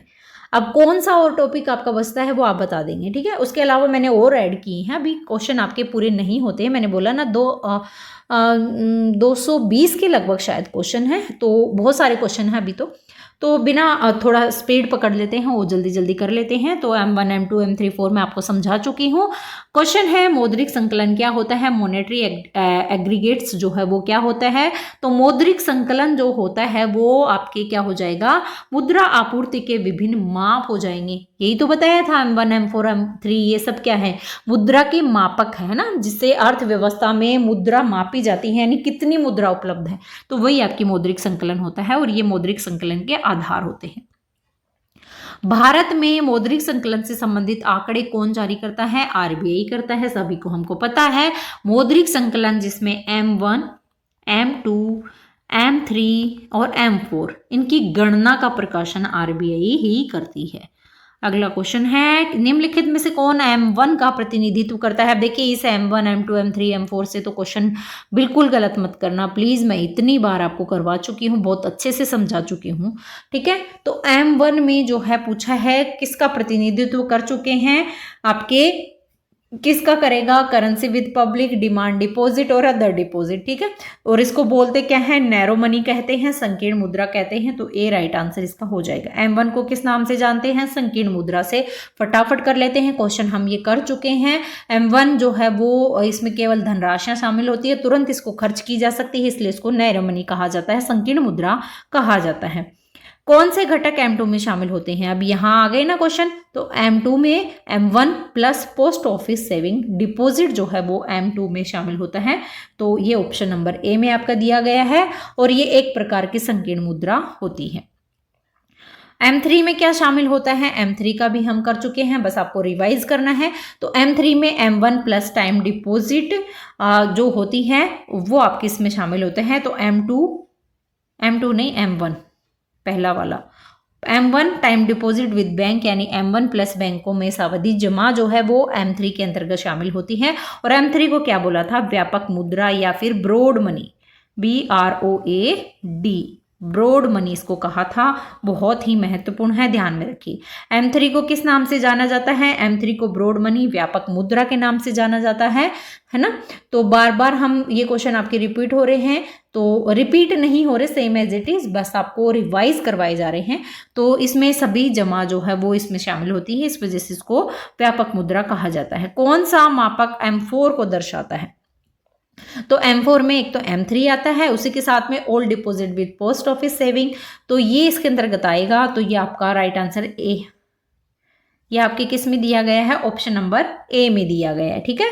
और ये भी आपकी व्यापक मौद्रिक माप होता है आपके M4। अगला क्वेश्चन है, सबसे कम तरल होता है M4 और सबसे अधिक तरल होता है M1। ये मैं आपको करवा चुकी हूँ। भारत में सबसे अधिक प्रयुक्त मौद्रिक माप कौन सा है? ये बहुत ही महत्वपूर्ण प्रश्न है। तो मैं आपको बताया था कि M3 जो है वो मुद्रा आपूर्ति का सबसे प्रमुख माप माना जाता है, क्योंकि ये संपूर्ण बैंकिंग प्रणाली की नगद और जमा को इसमें शामिल किया जाता है। तो राइट आंसर M3 हो जाएगा आपका, व्यापक मुद्रा M3। कौन सी सबसे बड़ा मौद्रिक संकलन है? तो मौद्रिक संकलन जो है वो सबसे बड़ा जो है M4 हो जाएगा, यानी सभी बैंक जमा, पोस्ट ऑफिस बचत जमा सारी इसके अंतर्गत शामिल होते हैं। तो इसलिए ये सबसे ज्यादा व्यापक मौद्रिक माप है आपका M4। मुद्रा को M1, M2, M3, M4 में बांटने का उद्देश्य क्या है? ठीक है, हमने देख लिया मुद्रा को M1, M2, M3, M4 में बांटा, लेकिन इसका उद्देश्य तो होगा ना कुछ। तो इसका उद्देश्य ये है कि इससे अर्थव्यवस्था में तरलता और उसका विश्लेषण हो सकता है। यानी जो ये विभिन्न मौद्रिक माप है, इससे अर्थव्यवस्था में जो तरल धन है उसका पता चलता है, ठीक है। तो इस वजह से जो है इनका रखने का उद्देश्य यही था। उच्च शक्ति वाली मुद्रा यानी हाई पावर्ड मनी क्या है? ये भी आया हुआ है PYQ में, यही मैं आपसे पूछ रही थी। हाई पावर्ड मनी जिसको क्या बोलते हैं हम? Currency with public, deposit with RBI और other bank, reserve bank with RBI। तो ये आपका कौन सा जाएगा? M0। यही मैंने आपसे कमेंट्स में पूछा था। हाई पावर्ड मनी PYQ में पूछा गया है, जिसको मॉनेटरी बेस कहा जाता है और ये RBI द्वारा सीधे नियंत्रित करने की जाने वाली मुद्रा होती है। तो इसमें शामिल होता है आपका currency with public, deposit with RBI और other banks, reserve with RBI, ठीक है। तो ये आपके अंतर्गत M0 में आएगी। M0 को हाई पावर्ड मनी कहा गया है। अगला क्वेश्चन है, उच्च शक्ति वाली मुद्रा को क्या कहा जाता है? तो उच्च शक्ति वाली मुद्रा को आरक्षित मुद्रा कहा जाता है आपके, क्योंकि ये मुद्रा RBI द्वारा सृजित की जाती है और बैंकिंग प्रणाली की आधारशिला मानी जाती है। तो आपकी इसको कहा जाता है आपके आरक्षित मुद्रा। किसको? उच्च शक्ति वाली मुद्रा को, ठीक है। तो ये आप ध्यान में रखिएगा, उच्च शक्ति वाली मुद्रा आपकी क्या हो जाएगी? आरक्षित मुद्रा हो जाएगी, रिजर्व मनी। अगला क्वेश्चन देख लेते हैं, इसका ये वाला अगला क्वेश्चन है, कौन निम्नलिखित में से कौन M1 का भाग नहीं है? तो M1 का भाग जो है वो आपके कौन सा नहीं हो जाएगा? M1 मैंने आपको बहुत अच्छे से करवा दिया। करेंसी विद पब्लिक आएगा बिल्कुल, बैंकों में जमा मांग आएगी, सावधि जमा आएगी? नहीं आएगी। टाइम डिपॉजिट हमने नहीं देखा था, ठीक है। अगला है आपके RBI के अन्य जमाएं, बिल्कुल आएंगी, है ना। तो M1 में तत्कालीन खर्च की जाने वाली राशि आती है, हमने देखी थी तरल होती है, और इसके अंतर्गत आपकी जनता के पास मुद्रा currency with public, demand deposit with bank, और लास्ट हमारा क्या था, अदर डिपॉजिट विद RBI। ठीक है, C, DD और OD आई कुछ ध्यान में, तो यही इसके फुल फॉर्म है। इसमें सावधि जमा टाइम डिपॉजिट तो हमने पढ़ा ही नहीं था, ये किस में आएगी, सोचो किस में आएगी। अगला क्वेश्चन है, भारत में मुद्रा आपूर्ति की परिभाषा और घटकों को कौन तय करता है। तो भारत में मुद्रा आपूर्ति की परिभाषा और घटक को तय करने वाला कौन है, RBI। Reserve bank of India जो है वो सारी चीजों का वर्गीकरण करता है, गणना करता है, सारी चीजों का प्रकाशन करता है। तो RBI ही जो है वो मुद्रा की आपूर्ति की सारी जो है वो परिभाषा, घटक को तय करना सब RBI करता है। ठीक है, तो ये वाला भी हमारा कंप्लीट हो जाता है। अब मैंने जो है वो फंक्शन ऑफ सेंट्रल बैंक जो है वो वाला टॉपिक आपके लिए है। तो केंद्रीय बैंक का मुख्य कार्य क्या है, ये मैंने आपको ऊपर करवाया नहीं था क्या, सिलेबस में आ चुका है पहले, चलो दोबारा कर नहीं करवाया, चलो हम कर लेते हैं। पहला क्वेश्चन है, केंद्रीय बैंक का मुख्य कार्य क्या है। तो केंद्रीय बैंक का मुख्य कार्य मुद्रा जारी करना है ना। केंद्रीय बैंक कौन होता है, RBI है ना। RBI जो है वो केंद्रीय बैंक, और केंद्रीय बैंक RBI क्या करता है, मुद्रा जारी करता है।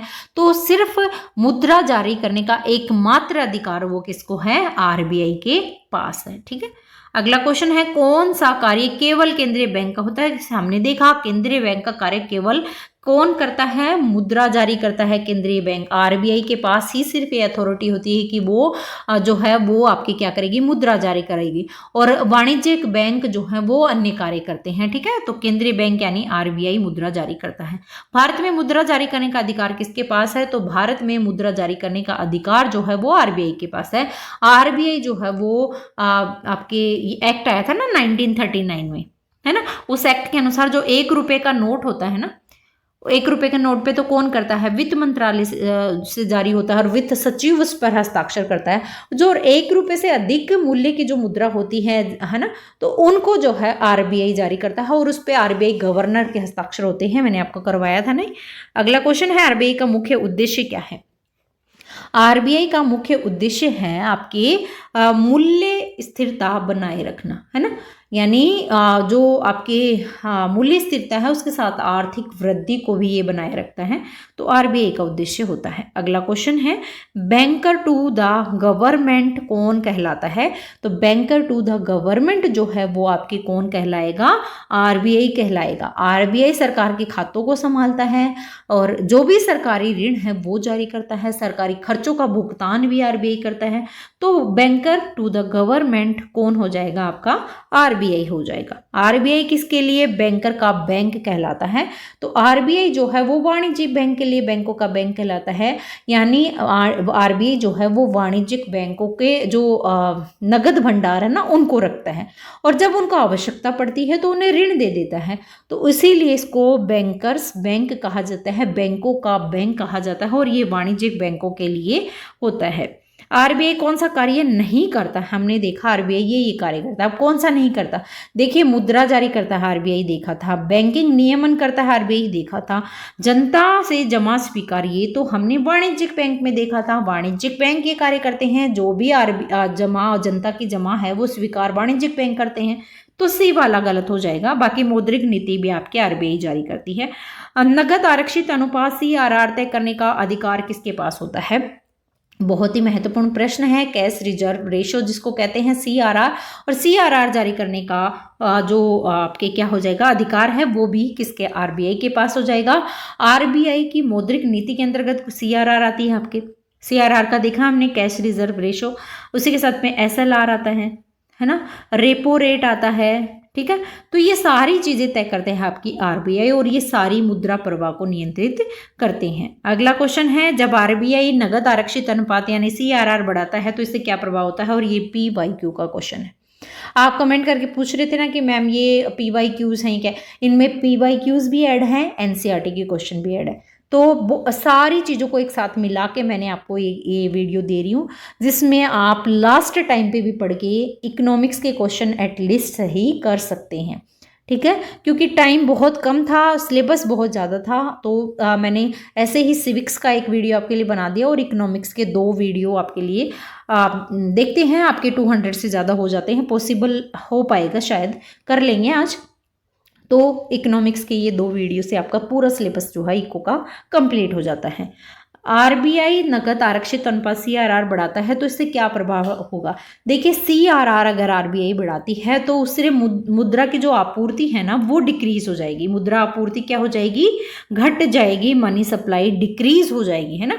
यानी सीआरआर बढ़ने के जो बाद में जो आपके बैंक के पास जो भी उधार देने के लिए धन है वो कम बचता है ना, और कम बचेगा तो उससे मुद्रा की आपूर्ति क्या हो जाएगी? घट जाएगी। तो ये समझने की चीजें हैं सारी।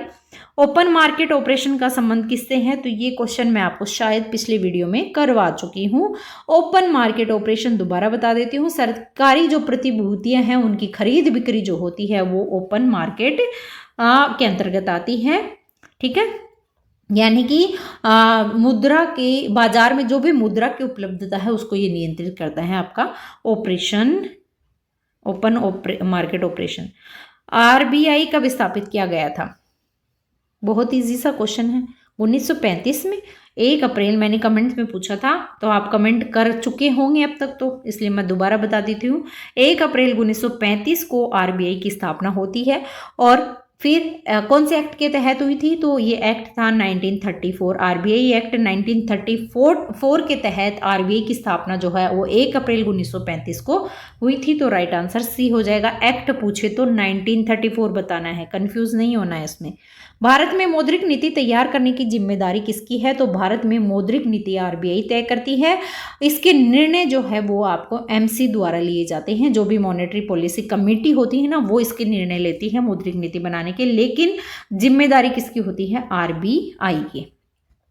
रेपो रेट क्या है? रेपो रेट जो है वो होता है आपके वह दर जिस पर बैंक आरबीआई से क्या ऋण लेते हैं, वो होता है आपका रेपो रेट। तो वह दर जिस पर आरबीआई बैंक को ऋण देता है, नहीं, वह रेट जिस पर बैंक आरबीआई से ऋण लेता है। ठीक है, ये ध्यान में रखना है आपको। यानी ब्याज की दर जिस पर आरबीआई क्या करता है, वाणिज्यिक बैंक को कुछ अल्प अवधि के लिए क्या करेगा? ऋण देगा, वो आपकी रेपो रेट कहलाती है। और एक होती है रिवर्स रेपो, वो अलग होती है। ठीक है, तो ये रिवर्स रेपो का क्वेश्चन देख लो, है ना। रिवर्स रेपो का अर्थ क्या होता है? तो रिवर्स रेपो का अर्थ होता है, जिसको आरआर बोलते हैं, इसका मतलब होता है दर जिस पर आरबीआई बैंक से ऋण लेता है। देखिए, हमने ऊपर रेपो रेट देखा था। रिवर्स रेपो में क्या है कि वह दर होती है जिसमें आरबीआई क्या करेगा? बैंक से ऋण लेगा, और उसमें आरबीआई बैंक को ऋण दे रहा था, वाणिज्यिक बैंक को, किसमें? रेपो रेट में। रिवर्स रेपो रेट में बैंक आरबीआई जो है वो अतिरिक्त राशि जमा करते हैं और ब्याज प्राप्त करता है अन्य बैंकों से, तो ऋण लेता है आरबीआई। ठीक है, तो ये राइट आंसर आपका क्या हो जाएगा? Option number 1, repo. Reverse repo में कंफ्यूज नहीं होना, और इससे क्वेश्चन आते हैं आपके किसी भी एग्जाम को उठा के देख लीजिएगा, आता ही है। आरबीआई का मुख्यालय कहाँ स्थित है? देखिए, वर्तमान में आरबीआई का मुख्यालय जो है वो कहाँ? मुंबई में स्थित है। लेकिन जब आरबीआई की स्थापना हुई थी तब आरबीआई का मुख्यालय कहाँ था? तब था कोलकाता। तो प्रारंभिक मुख्यालय अगर आपसे पूछ लिया जाए तो वो कोलकाता हो जाएगा, तब मुंबई नहीं होगा। मुंबई कब आया था? 1937 में, और स्थापना तो 1935 में ही हो गई थी, है ना। तो जब आपके आरबीआई की स्थापना हुई थी तब मुख्यालय कोलकाता था, और फिर 1937 में मुंबई स्थानांतरित कर दिया गया था। मौद्रिक नीति हम लोग देख रहे हैं। मौद्रिक नीति के क्वेश्चन, हाँ, मौद्रिक नीति के देख लेते हैं। मौद्रिक नीति मॉनेटरी पॉलिसी का मुख्य उद्देश्य क्या होता है? देखिए, क्वेश्चन बहुत इंटरेस्टिंग है। अगर आपको अच्छा लग रहा है तो आप कमेंट कर दीजिएगा, वीडियो को लाइक शेयर कर दीजिएगा, चैनल को तो अभी तक सब्सक्राइब नहीं किया तो सब्सक्राइब भी कर लीजिएगा। जिससे क्या होगा, हमें भी थोड़ी मोटिवेशन मिलेगी और आपके लिए और अच्छा करने की कोशिश करेंगे, है ना। और आप अच्छा रिस्पॉन्स ही नहीं करेंगे तो हम टीचर भी क्या कर सकते हैं? हम भी कोई नहीं, बच्चे रिस्पॉन्स ही नहीं कर रहे, क्यों इतनी मेहनत करें? तो मेहनत तभी की जाती है जब आगे से आपको अच्छा रिस्पॉन्स मिलता है। आप नौकरी लगने के लिए ही मेहनत कर रहे हो ना, है ना। आपको यही, आप मेहनत नहीं करोगे तो आप ऐसे नौकरी लग जाओगे तो फिर इसका मजा ही क्या है? बिना मेहनत करे कभी कोई काम नहीं हो सकता। तो मेहनत तभी होती है जब आगे वाला रिस्पॉन्स करता है।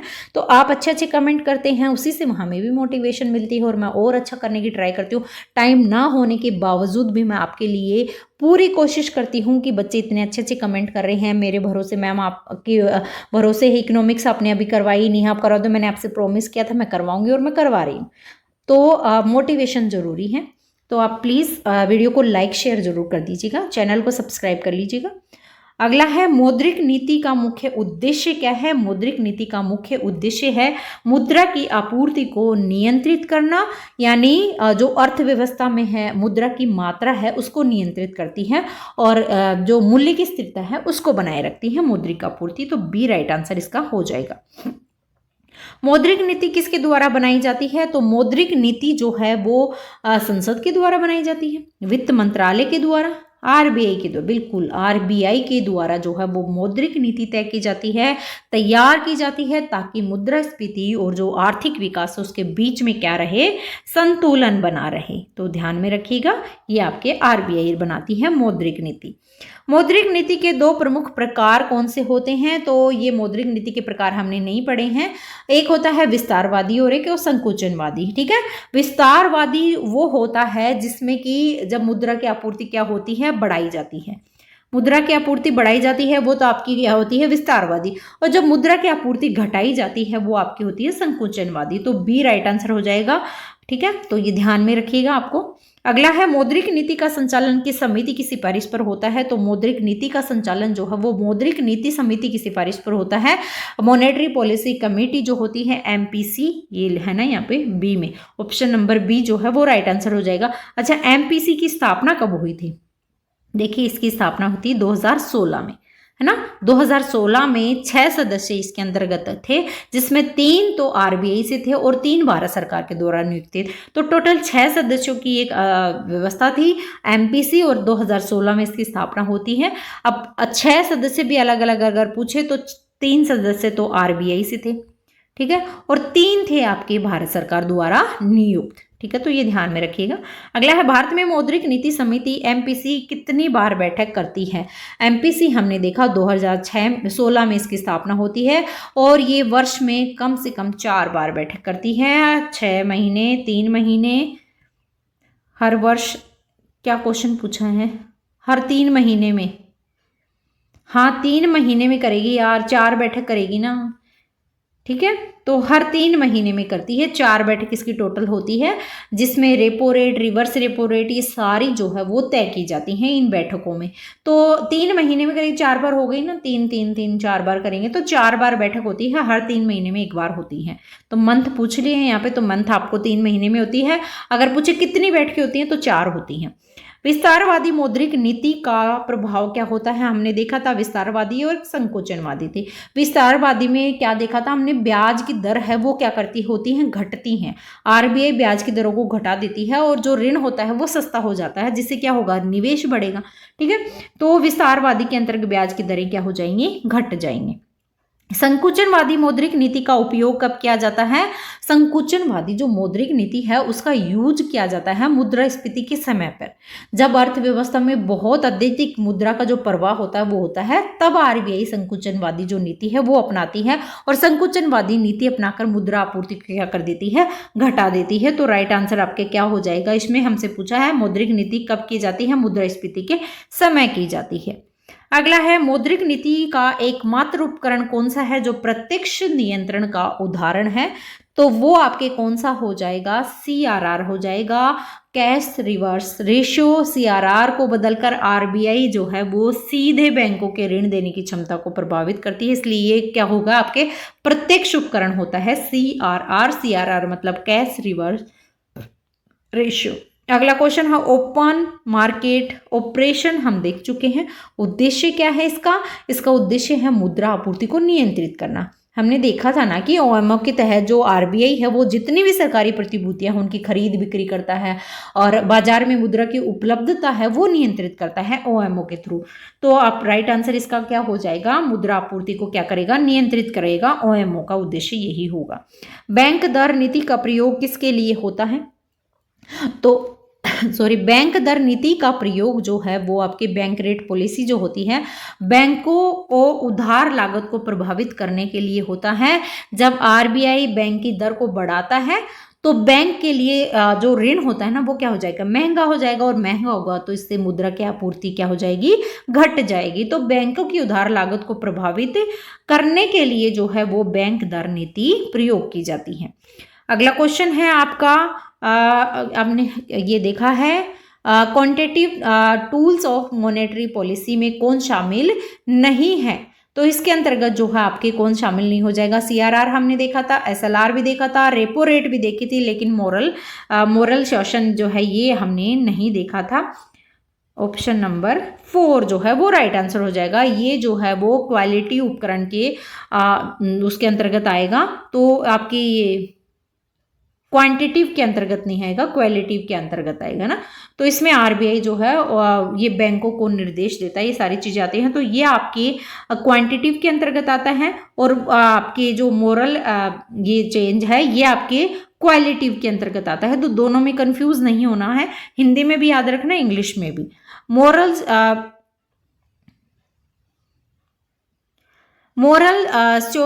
सीजन का क्या अर्थ होता है, देखिए थोड़ा सा प्रोनाउंस का इसमें हो रहा है,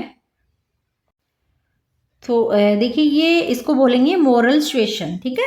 मोरल सुएशन जो है उसका अर्थ क्या होता है, तो इसका अर्थ होता है आपके मोरल सुएशन आरबीआई का कानूनी आदेश, आरबीआई का नैतिक आग्रह है, आरबीआई में छूट देना या फिर ब्याज दर बढ़ाना।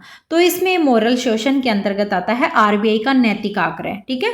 आरबीआई का जो नैतिक आग्रह है वो इसके अंतर्गत आएगा, यानी आरबीआई जब बैंकों को किसी नीति का पालन करने के लिए जो भी मतलब आपकी कहें नैतिक अनुरोध के रूप में करता है ना, उसी को मोरल शोषण कहा जाता है। तो राइट आंसर आपका बी हो जाएगा। अगला क्वेश्चन है सेलेक्टिव क्रेडिट कंट्रोल का उद्देश्य क्या है। तो देखिए बहुत सारी चीज़ें आपको इंग्लिश में याद रखनी ही पड़ेंगी। मैटर नहीं करता आपका प्रोनाउंसिएशन कैसा है, आप कैसे उसको एंशेंट कैसा है आपका, मैटर ये करता है आपको वो चीज़ें पता होनी चाहिए, ठीक है। आप धीरे धीरे सीख लेंगे, नहीं आता है तो कोशिश करने वालों की कभी हार नहीं होती। बहुत सारे ज्ञानी बाबा हैं जो कमेंट करेंगे कि आप ऐसे बोल रहे वैसे बोल रहे हैं, ठीक है, इट्स ओके। आपको नहीं समझ में आ रहा आप ना देखिए, आपको अच्छा लग रहा है तो आप देखें। जो बच्चे रियल में पढ़ना चाहते हैं वो बिल्कुल कुछ इधर उधर की बातों में ध्यान नहीं देते हैं, तो प्लीज़ आप भी ना दें इधर उधर की बातों में ध्यान। तो सेलेक्टिव क्रेडिट कंट्रोल का उद्देश्य जो है वो क्या हो जाएगा, इसका उद्देश्य है कुछ विशेष क्षेत्रों में ऋण सीमित करना, ठीक है। यानी आरबीआई इस नीति का यूज तब करता है जब किसी क्षेत्र में अधिक ऋण जो प्रवाह है उसकी कीमतें क्या करेंगी, बढ़ने लगती हैं, तब जो है वो सिलेक्टिव क्रेडिट कंट्रोल का यूज करता है आरबीआई। तो कुछ विशेष क्षेत्रों में ऋण सीमित करने के लिए जो है वो आपका सेलेक्टिव क्रेडिट कंट्रोल यूज किया जाता है, किसके द्वारा, आरबीआई के द्वारा। मौद्रिक नीति के अंतर्गत आरबीआई निम्नलिखित में से किसे नियंत्रित करता है। तो मौद्रिक नीति के अंतर्गत जो आरबीआई है वो नियंत्रित करेगा मुद्रा आपूर्ति और ब्याज की दरों को। देखा था हमने कि जो आर्थिक स्थिरता है उसको बनाए रखने के लिए आरबीआई मुद्रा आपूर्ति को नियंत्रित करेगा, उसी के साथ में ब्याज की दरों को भी नियंत्रित करेगा। तो बी राइट आंसर इसका हो जाएगा। अगला है मौद्रिक नीति के दीर्घकालीन प्रभाव का लक्ष्य क्या होता है। तो देखिए मौद्रिक नीति के दीर्घकालीन प्रभाव का लक्ष्य जो होता है वो आपकी आर्थिक अस्थिरता और विकास होता है। यानी मौद्रिक नीति का दीर्घकालीन उद्देश्य अर्थव्यवस्था को स्थिर बनाए रखना, टिकाऊ विकास की दिशा में लेकर जाना। तो ये आर्थिक स्थिरता और विकास को जो है वो प्रभावित करता है, दीर्घकालीन लक्ष्य यही होता है, ठीक है। तो एक और टॉपिक हमारा कंप्लीट हो जाता है। अब नेक्स्ट टॉपिक है हमारा फाइनेंशियल मार्केट, वित्तीय बाजार, ठीक है। इससे क्वेश्चन क्योंकि ये मैंने इसलिए लिए हैं क्योंकि इनसे क्वेश्चन पूछे जाते हैं एग्जाम में, तो मेरा टारगेट यही है कि कोई भी जो है वो चैप्टर आपसे नहीं बच सके। आप हर एक चैप्टर से क्वेश्चन करें ताकि क्वेश्चन कहीं से भी आए बस आप आंसर कर दो। वित्तीय बाजार फाइनेंशियल मार्केट जो है वो क्या होता है, तो वित्तीय बाजार धन और प्रतिभूतियों का बाजार होता है। ऑप्शन नंबर सी इसका राइट आंसर होगा। अभी हम फटाफट करेंगे क्योंकि अब बहुत कम टाइम है और ज़्यादा लेंदी वीडियो बनाने से कोई मतलब नहीं है। फालतू की मैं इधर उधर की बातें करके कितना ही लंबा वीडियो बना दो कोई मैटर नहीं करता। क्वेश्चन मैटर करते हैं, क्वेश्चन कितने अच्छे हैं, कैसे हैं, उनको एक्सप्लेन कैसे किया जा रहा है वो मैटर करता है। मैं इधर उधर की बातें, ना तो मैं कोई कोर्स बेचती हूँ आपके यहाँ पर, ना मैं कोई भी आपके लिए कि ये आप ये वाला कोर्स ले लीजिए, ये लीजिए, वो मेरा कोई वो नहीं है। मेरा टारगेट सिर्फ बच्चों को पढ़ाना है और उनको अच्छा लगे ऐसा पढ़ाना है, ठीक है। तो आप ध्यान से इस चीज़ को करिएगा और अपने एग्ज़ाम में पूरे अच्छे से जो है वो एग्ज़ाम करिएगा और आप अच्छे स्कोर जो है वो करें ताकि आपकी नौकरी जो है वो सुनिश्चित हो सके। तो हमने देखा वित्तीय बाजार धन और प्रतिभूतियों का बाजार होता है। वित्तीय बाजार का मुख्य कार्य क्या होता है? तो वित्तीय बाजार का मुख्य कार्य होता है पूंजी का आवंटन करना, ठीक है। यानी कि जो भी बचतकर्ता हैं उनके निवेशक बचतकर्ता और जो निवेशक हैं उनकी पूंजी को स्थानांतरित करने का कार्य आपका कौन करता है? वित्तीय बाजार करता है। अगला है वित्तीय बाजार के दो प्रमुख घटक कौन से होते हैं? देखिए वित्तीय बाजार के घटक जो हैं वो आपके कौन से हो जाएंगे? मुद्रा बाजार और पूंजी बाजार। हमने देखा था मनी मार्केट और कैपिटल मार्केट, यही एक दूसरे से मैंने बोला ना जुड़े हुए सारी चीज़ें हैं। आप एक पढ़ेंगे दूसरा आपको पढ़ना है और दूसरे में बहुत सारी चीज़ें सेम दिखेंगी लेकिन टॉपिक अलग अलग हैं। क्या पता इसमें कुछ ना हो, मैंने अपनी तरफ से ऐड कर दिए हैं। क्यों ऐड किए हैं? क्योंकि मैंने PYQs में क्वेश्चन देखे इसलिए आपके लिए ऐड किए हैं। इससे आपको कोई मतलब ऐसा तो है नहीं कोई लॉस हो जाएगा, लॉस तो होना ही नहीं है, फ़ायदा ही होना है। इस एग्ज़ाम में नहीं अगले में हो जाएगा, डेफिनेटली इस एग्ज़ाम में ही होना है आपको, क्योंकि मैंने DSSP के PYQs को बहुत अच्छे से देखा है और वहाँ से देखा है कि कहाँ से क्वेश्चन जो है वो बन रहे हैं, कहाँ से ज़्यादा क्वेश्चन पूछे जा रहे हैं। आप उस चीज़ को आपको भी समझना है। आगे जो DSSP के एग्ज़ाम है वो आपको देखनी है कि कहाँ से सबसे पहले आप किसी भी एग्ज़ाम की, मैं सिर्फ DSSP को नहीं बोल रही, आप कोई भी एग्ज़ाम की प्रिपरेशन के लिए सबसे पहले आपको PYQ सोल्व करने चाहिए। उससे क्या हो जाता है? आइडिया लग जाता है ना कि कहाँ से क्वेश्चन पुटअप किए जा रहे हैं। तो मैंने इसलिए आपके लिए ये इसमें ऐड कर दिए हैं कुछ टॉपिक्स। तो वित्तीय बाजार के दो प्रमुख घटक हमसे पूछा है। वित्तीय बाजार के प्रमुख घटक हमने देखा था मुद्रा बाजार और पूंजी बाजार था, ठीक है। मुद्रा बाजार जो कि आपके क्या हो जाएगा? अल्पकालीन लेन देन के लिए होता है और कैपिटल मार्केट दीर्घकालीन पूंजी के लिए होता है। तो दोनों आपके दो भागों में इसको बांटा था, देखा था वित्तीय बाजार को। अगला क्वेश्चन है मनी मार्केट किसके लिए होता है? तो मनी मार्केट जो है, मनी मार्केट का मतलब क्या हो जाएगा? अल्पकालीन धन जो है वो आपके मनी मार्केट हो जाएगा, ठीक है। मनी मार्केट इसमें अंतर्गत क्या देखा था हमने? 1 वर्ष से भी कम अवधि वाले जो भी ऋण या उधारी या लेन देन जो होता है वो शॉर्ट टर्म फंड जो होते हैं वो इसमें आएंगे। कैपिटल मार्केट में लॉन्ग टर्म वाले आएंगे, तो बी राइट आंसर हो जाएगा। भारतीय मुद्रा बाजार को कौन नियंत्रित करता है? भारतीय मुद्रा बाजार को कौन नियंत्रित करेगा? भारतीय मुद्रा बाजार को जो है वो आपके कौन? आरबीआई नियंत्रित करेगी ना, हमने देखा था, है ना। आरबीआई तरलता और जो भी ब्याज की दरें हैं उनको स्थिर करती है, तो आरबीआई इसका राइट आंसर हो जाएगा। पूंजी बाजार यानी कैपिटल मार्केट को कौन नियंत्रित करेगा? कैपिटल मार्केट को हमने देखा था सेबी नियंत्रित करेगा। अब स्थापना कब हुई थी दोबारा बताऊं आपको? चलो बता देती हूँ। सेबी नियंत्रित करेगा, ठीक है। सेबी की स्थापना कब हुई थी? 1988 में। कितनी बार 88 लिख दी है ना। और इसको कानूनी दर्जा कब मिला था? 1992 में, देख चुके हैं हम। तो ये जो है वो जो निवेशक है उनके हितों की रक्षा करता है भारतीय प्रतिभूति और विनिमय बोर्ड, ठीक है। अगला है कौन सा मुद्रा बाजार का उपकरण नहीं है? मुद्रा बाजार का उपकरण कौन सा नहीं है? ट्रेजरी बिल है, कॉल मनी है, कमर्शियल पेपर है, लेकिन डिबेंचर जो है वो पूंजी बाजार का उपकरण माना जाता है, मुद्रा बाजार का नहीं माना जाता। अगला क्वेश्चन है हमारा, कॉल मनी बाजार में ऋण की अवधि होती है, मैंने बताया था आपको 15 दिन तक, 1 दिन से 15 दिन, उसमें 14 दिन बताए थे ना, 15 दिन तक जो है इसकी अवधि होती है। यानी कॉल मनी बाजार में बैंक जो है एक दूसरे को 1 से लेकर के 15 दिन की अवधि के लिए जो है अल्पकालिक ऋण देता है, और ये क्वेश्चन भी पूछा गया है। ट्रेजरी बिल किसके द्वारा जारी किए जाते हैं? ट्रेजरी बिल किसके द्वारा जारी किए जाते हैं? आरबीआई के द्वारा, भारत सरकार के द्वारा, वाणिज्यिक बैंक या सेबी? बिल्कुल भारत सरकार के द्वारा जो है वो ट्रेजरी बिल जो है वो जारी किए जाते हैं। सरकार अपनी जो भी अल्पकालीन पूंजी है उसकी आवश्यकता के लिए ये जारी करती है, तो ये भारत सरकार करती है ट्रेजरी बिल, ठीक है।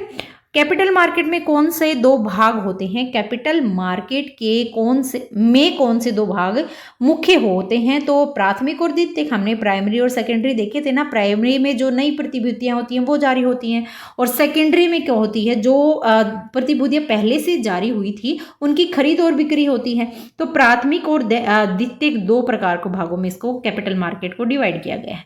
शेयर बाजार यानी स्टॉक मार्केट किस बाजार का भाग माना जाता है? तो शेयर बाजार पूंजी बाजार का भाग माना जाता है, देखा था, जिसमें कि जो कंपनियां हैं वो शेयर खरीदती है, बेचती है, ये सारी चीजें इसके अंतर्गत आती है। अगला क्वेश्चन है हमारा, भारत में दो प्रमुख शेयर बाजार कौन से हैं? तो दो प्रमुख शेयर बाजार आपके एनएसई और बीएसई। ठीक है, एनएसई मतलब नेशनल स्टॉक एक्सचेंज, और बीएसई हमने देखा था सबसे पुराना था ना, बॉम्बे स्टॉक एक्सचेंज। दोनों, तो दो आपके क्या हैं, प्रमुख शेयर बाजार हैं। सेबी की स्थापना कब हुई थी? अभी तो बताया था जस्ट, कब हुई थी? 1988 में। और फिर कानूनी दर्जा कब मिला था? 1992 में। तो ध्यान में रखनी है। सेबी की फुल फॉर्म याद हो गई होगी, securities and exchange board of India.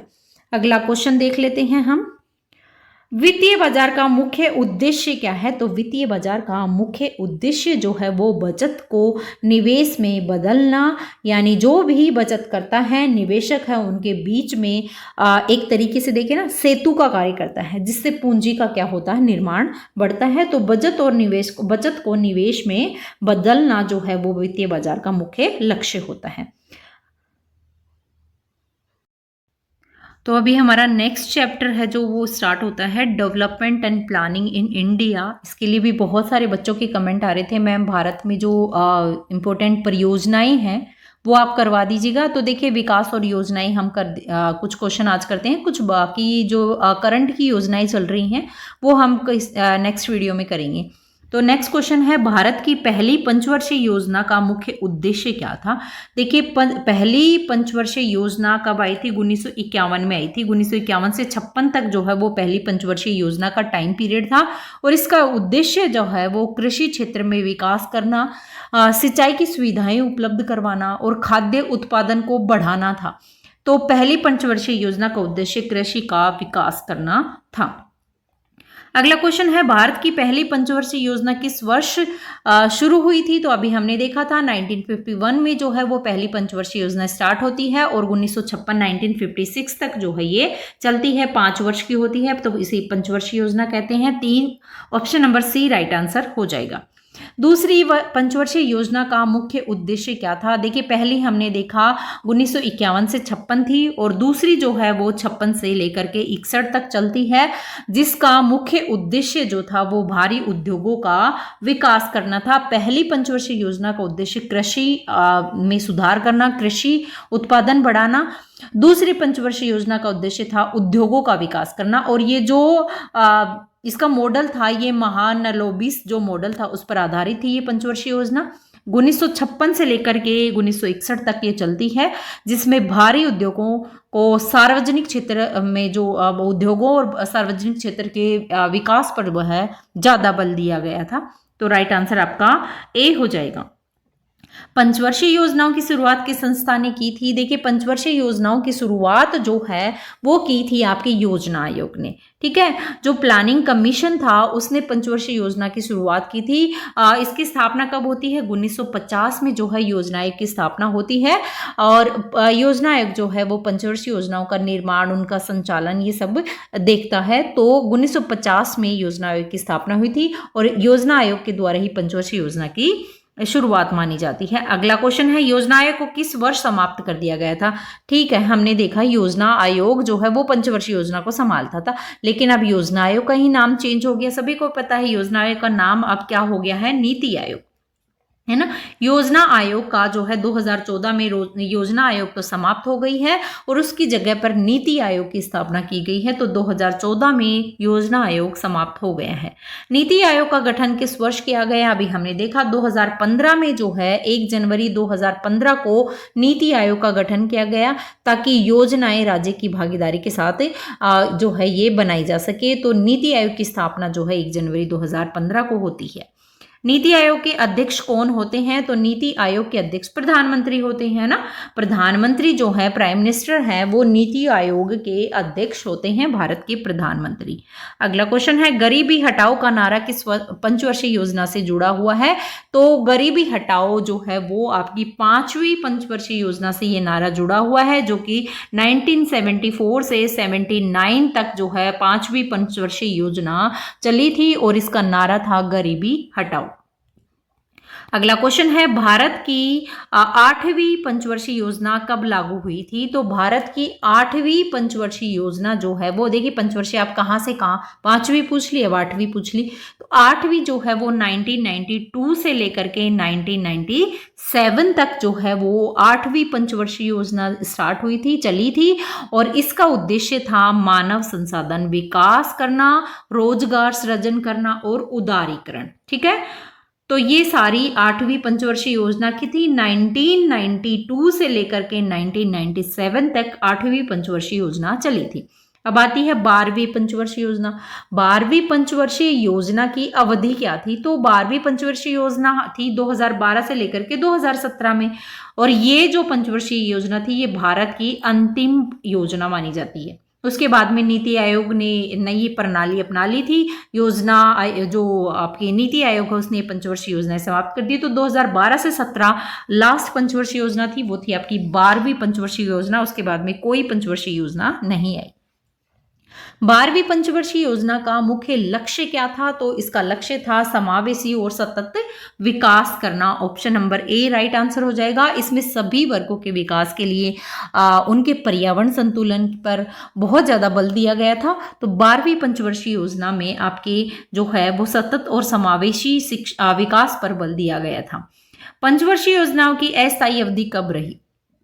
देखिए, पंचवर्षीय योजनाओं की अस्थायी अवधि अगर हम देखें तो इन योजनाओं को जो है आप एनुअल प्लान चलाए गए थे। किन किन में? आपके 66 से 69 तक रहा था, 79 से 80, 89 से 92, या सभी, देखिए सभी थे ये। और इन वर्षों में मैंने अभी बताया आपको एनुअल प्लान चलाए गए थे। तो ये आपकी जो है वो क्या हो जाती हैं, ये पंचवर्षीय योजना अस्थायी अवधि तक चली थी, यानी कंप्लीट नहीं हो पाई थी। नीति आयोग का पूरा रूप क्या है? देखिए, नीति आयोग का पूरा रूप है national institution of transforming India, NITI Aayog. ठीक है, तो नीति आयोग का पूरा नाम आपको ध्यान में रखना है। Right answer national institution of for transforming India, of नहीं फॉर, राइट आंसर ए होगा। पंचवर्षीय योजनाओं का उद्देश्य था, पंचवर्षीय योजनाओं का उद्देश्य आर्थिक विकास करना, सामाजिक समानता, संसाधनों का उचित उपयोग। तो ये सारी ही जो है उद्देश्य थे पंचवर्षीय योजनाओं का। ये जो योजनाएं थी ये बहुआयामी विकास के लिए थी। आर्थिक विकास भी था, सामाजिक भी था, उसी के साथ में संसाधनों का उचित उपयोग, क्षेत्रीय संतुलन बनाए रखना, तो सारी ही जो है इसके उद्देश्य थे। योजना आयोग की स्थापना किस वर्ष की गई थी? सभी को पता है योजना आयोग की स्थापना 1950 में हुई थी, है ना। डेट अगर देखें तो 15 मार्च 1950 को मानते हैं, बाकी 1950 को। और किसके द्वारा? प्रधानमंत्री कौन थे वहां उस समय? जवाहरलाल नेहरू। और योजना आयोग के अध्यक्ष कौन होते हैं? जवाहरलाल, वो प्रधानमंत्री। तो उस समय जो है योजना आयोग की अध्यक्षता पंडित जवाहरलाल नेहरू जी के द्वारा की गई थी।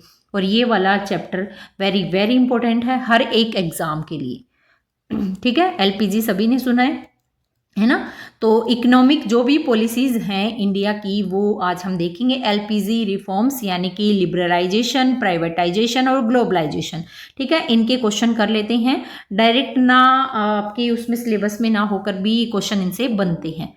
तो स्टार्ट करते हैं इनके क्वेश्चंस आपके एलपीजी के।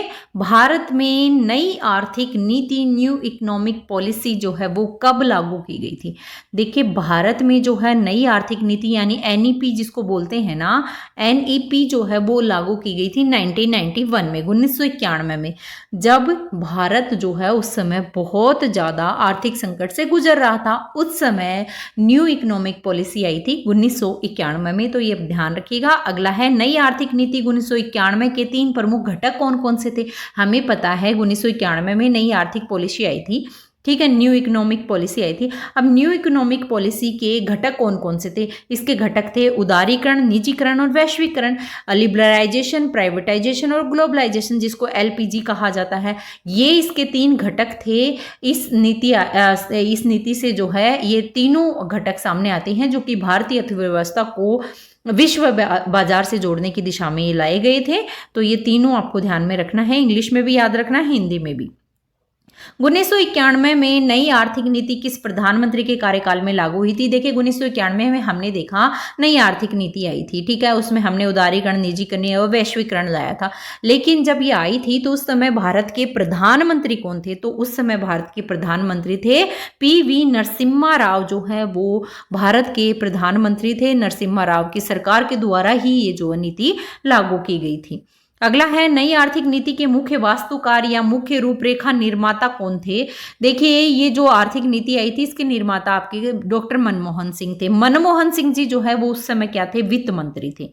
क्या ये ध्यान में रखना है ना। 1991 में जब नई आर्थिक नीति तैयार हुई थी, लागू की गई थी, तो प्रधानमंत्री PV नरसिम्हा राव थे और वित्त मंत्री आपके डॉक्टर मनमोहन सिंह थे। और मनमोहन सिंह जी है इस नीति के जो है आर्थिक नीति के ही मुख्य वास्तुकार माने जाते हैं, अर्थशास्त्री हैं। अगला क्वेश्चन है उदारीकरण का तात्पर्य क्या है? देखिए उदारीकरण का मतलब है सरकारी नियंत्रण घटाना, है ना। जो भी आपकी गवर्नमेंट रिड्यूसिंग गवर्नमेंट कंट्रोल, यानी कि सरकारी जो नियंत्रण है उनको कम करता है और जो निजी क्षेत्र है उसको ज़्यादा स्वतंत्रता देता है, वो आपका उदारीकरण होता है, लिबरलाइजेशन होता है। अगला क्वेश्चन है निजीकरण, प्राइवेटाइजेशन क्या होता है? तो सरकारी उद्योगों को निजी हाथों में देना या विदेशी निवेश पर रोक लगाना या फिर सार्वजनिक क्षेत्र का विस्तार या नई सरकारी नीतियां लागू करना। देखिए पहला वाला सही हो जाता है। निजीकरण का मतलब है सरकारी उद्योगों को निजी हाथों में देना। जो भी सरकारी स्वामित्व के जो भी उपक्रम है, जो भी संस्थाएं हैं, जो भी चीजें हैं, उनको निजी क्षेत्र को ही बेच देता है और वो उसको फिर संभालता है। जैसे कई स्कूलें हुई हैं ना, उनका निजीकरण हो गया, बहुत सारे हॉस्पिटल्स, बहुत सारी सरकारी संस्थान हैं जिनका निजीकरण किया गया, तो उसी को प्राइवेटाइजेशन बोलते हैं, सरकारी उद्योगों को निजी हाथों में देना। वैश्वीकरण, ग्लोबलाइजेशन क्या होता है? उससे मतलब क्या होता है? ग्लोबलाइजेशन मतलब दुनिया को जो है वो दुनिया के बाजारों को जोड़ना आपस में। मतलब जो वैश्वीकरण है उसके अंतर्गत जो भी वस्तुएं हैं, सेवाएं हैं, पूंजी है, उसी के साथ में कोई भी तकनीक है, तो उसको वैश्विक स्तर पर आदान प्रदान जो है उसका बढ़ाना, वही आपका क्या हो गया? वैश्वीकरण होगा, ग्लोबलाइजेशन हो जाएगा। अगला क्वेश्चन है 1991 की आर्थिक सुधारों के समय भारत को किस संस्था से ऋण मिला था? देखिए 1991 में नई आर्थिक नीति आई थी, ठीक है, लेकिन आर्थिक सुधार के लिए भारत को जिस संस्था से, उस समय बहुत आर्थिक संकट था, तो भारत को आर्थिक सुधारों के लिए जिस संस्था से ऋण प्राप्त हुआ था वो था अंतर्राष्ट्रीय मुद्रा कोष। IMF ने जो है वो 1991 में आर्थिक संकट से निपटने के लिए भारत को ऋण प्रदान किया था, IMF ने, अंतर्राष्ट्रीय मुद्रा कोष। उदारीकरण के बाद किस क्षेत्र में सबसे अधिक विकास हुआ? देखिए उदारीकरण के बाद में है 1991 में उदारीकरण आया था, उसके बाद में सबसे ज्यादा जो हमें विकास देखने को मिला कृषि क्षेत्र, औद्योगिक या सेवा, बिल्कुल सर्विस सेक्टर जो था उसमें ज्यादा हमें क्या देखने को मिली? तेजी से विकास देखने को मिला। जैसे कि आपके IT हो गया, बैंकिंग, टेलीकॉम और जितनी भी वित्तीय सेवाएं थी उन क्षेत्रों में ज़्यादा विकास तेजी से बढ़ा था। कब बढ़ा था? जब उदारीकरण आया था 1991 में, तब। नई आर्थिक नीति का उद्देश्य क्या था? ये जो नई आर्थिक नीति आई थी इसका उद्देश्य था विदेशी निवेश को प्रोत्साहन करना, है ना। मतलब जो विदेशी पूंजी और तकनीकें हैं उनको क्या करना? आकर्षित करके आर्थिक विकास को और ज़्यादा बढ़ाना और तेज करना, ठीक है। तो ये इसका महत्वपूर्ण उद्देश्य था नई आर्थिक नीति का।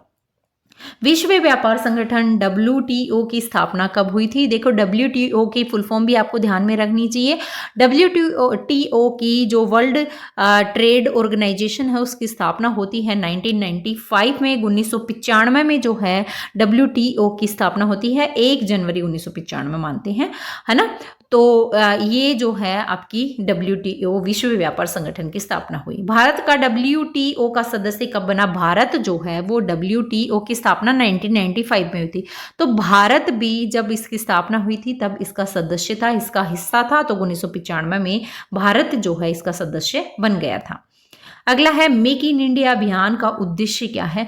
देखिए मेक इन इंडिया अभियान 2014 से जो है वो स्टार्ट हुई थी ताकि भारत को जो है वैश्विक विनिर्माण का केंद्र बनाया जा सके। तो इसके अंतर्गत जो है विदेशी निवेश नहीं, भारत में विनिर्माण को बढ़ावा देने के लिए जो है वो make in India plan start हुआ था, 2014 से ही स्टार्ट हुआ था। डिजिटल इंडिया कार्यक्रम कब स्टार्ट किया गया था। देखिए डिजिटल इंडिया कार्यक्रम जो है वो 2015 से स्टार्ट हुआ था, 1 जुलाई 2015 को स्टार्ट हुआ था, ताकि जो आपके देश है उसको डिजिटल रूप से सशक्त समाज बनाया जा सके। और आजकल हम देख रहे हैं ज़्यादातर डिजिटलाइजेशन ही हो रहा है। तो ये स्टार्ट हुआ था 2015 में डिजिटल इंडिया प्रोग्राम। अगला क्वेश्चन है आर्थिक उदारीकरण के परिणाम स्वरूप क्या होता है। जब आर्थिक उदारीकरण होता है तो प्रतिस्पर्धा बढ़ती है ना, मतलब जो ये आर्थिक स्पर्धा होती है, प्रतिस्पर्धा होती है उदारीकरण के बाद में, तो बाजारों में क्या होता है कि प्रतिस्पर्धा और ज़्यादा बढ़ जाती है, उपभोक्ता जो है वो उनके सामने विकल्प हो जाते हैं। तो इससे क्या होगी, प्रतिस्पर्धा बढ़ेगी, तो कंपटीशन जो है वो इंक्रीज हो जाएगा, प्रतिस्पर्धा बढ़ेगी आर्थिक उदारीकरण के परिणाम स्वरूप। ठीक है, तो ये इकोनॉमिक्स के हमारे क्वेश्चन कंप्लीट हो जाते हैं। यहाँ पर सारे टॉपिक मैंने मेरी तरफ से कवर कर दिए हैं। जहां आपको लगता है कि मैम ये वाला टॉपिक बच गया है, ये बच गया है, तो आप कमेंट करके बता दीजिएगा, मैं डेफिनेटली आपको करवा दूंगी। और देखिए कहीं अगर कोई मिस्टेक आपको लगती है तो कमेंट करके बताइए। ह्यूमंस है, एरर होना आवश्यक, मतलब उसकी नेचर होता है, गलतियां हर किसी इंसान से होती है, और कोई भी यहाँ परफेक्ट नहीं है। अगर परफेक्ट हुआ तो फिर वो भगवान हो जाएगा ना। तो गलतियां भगवान से भी हुई हैं, आप पीछे देख चुके हैं बहुत सारी रामायण महाभारत सब में कि गलतियां सभी से होती हैं। तो देखिए हर चीज़ से सीखा जाता है। तो आप जो है कोई भी सेक्शन अगर बचता है तो आप कमेंट करके ज़रूर बताइएगा कि मैम ये वाला पोर्शन बच गया है। ज्योग्राफी के भी टॉपिक्स आप बता दीजिएगा कि मैम हमको इस वाले टॉपिक से क्वेश्चन चाहिए, तो मैं डेफिनेटली आपके लिए डाल दूंगी। तो कुछ ऐसे ही महत्वपूर्ण प्रश्नों के साथ मिलते हैं फिर हम नेक्स्ट वीडियो में। जय हिंद, जय भारत।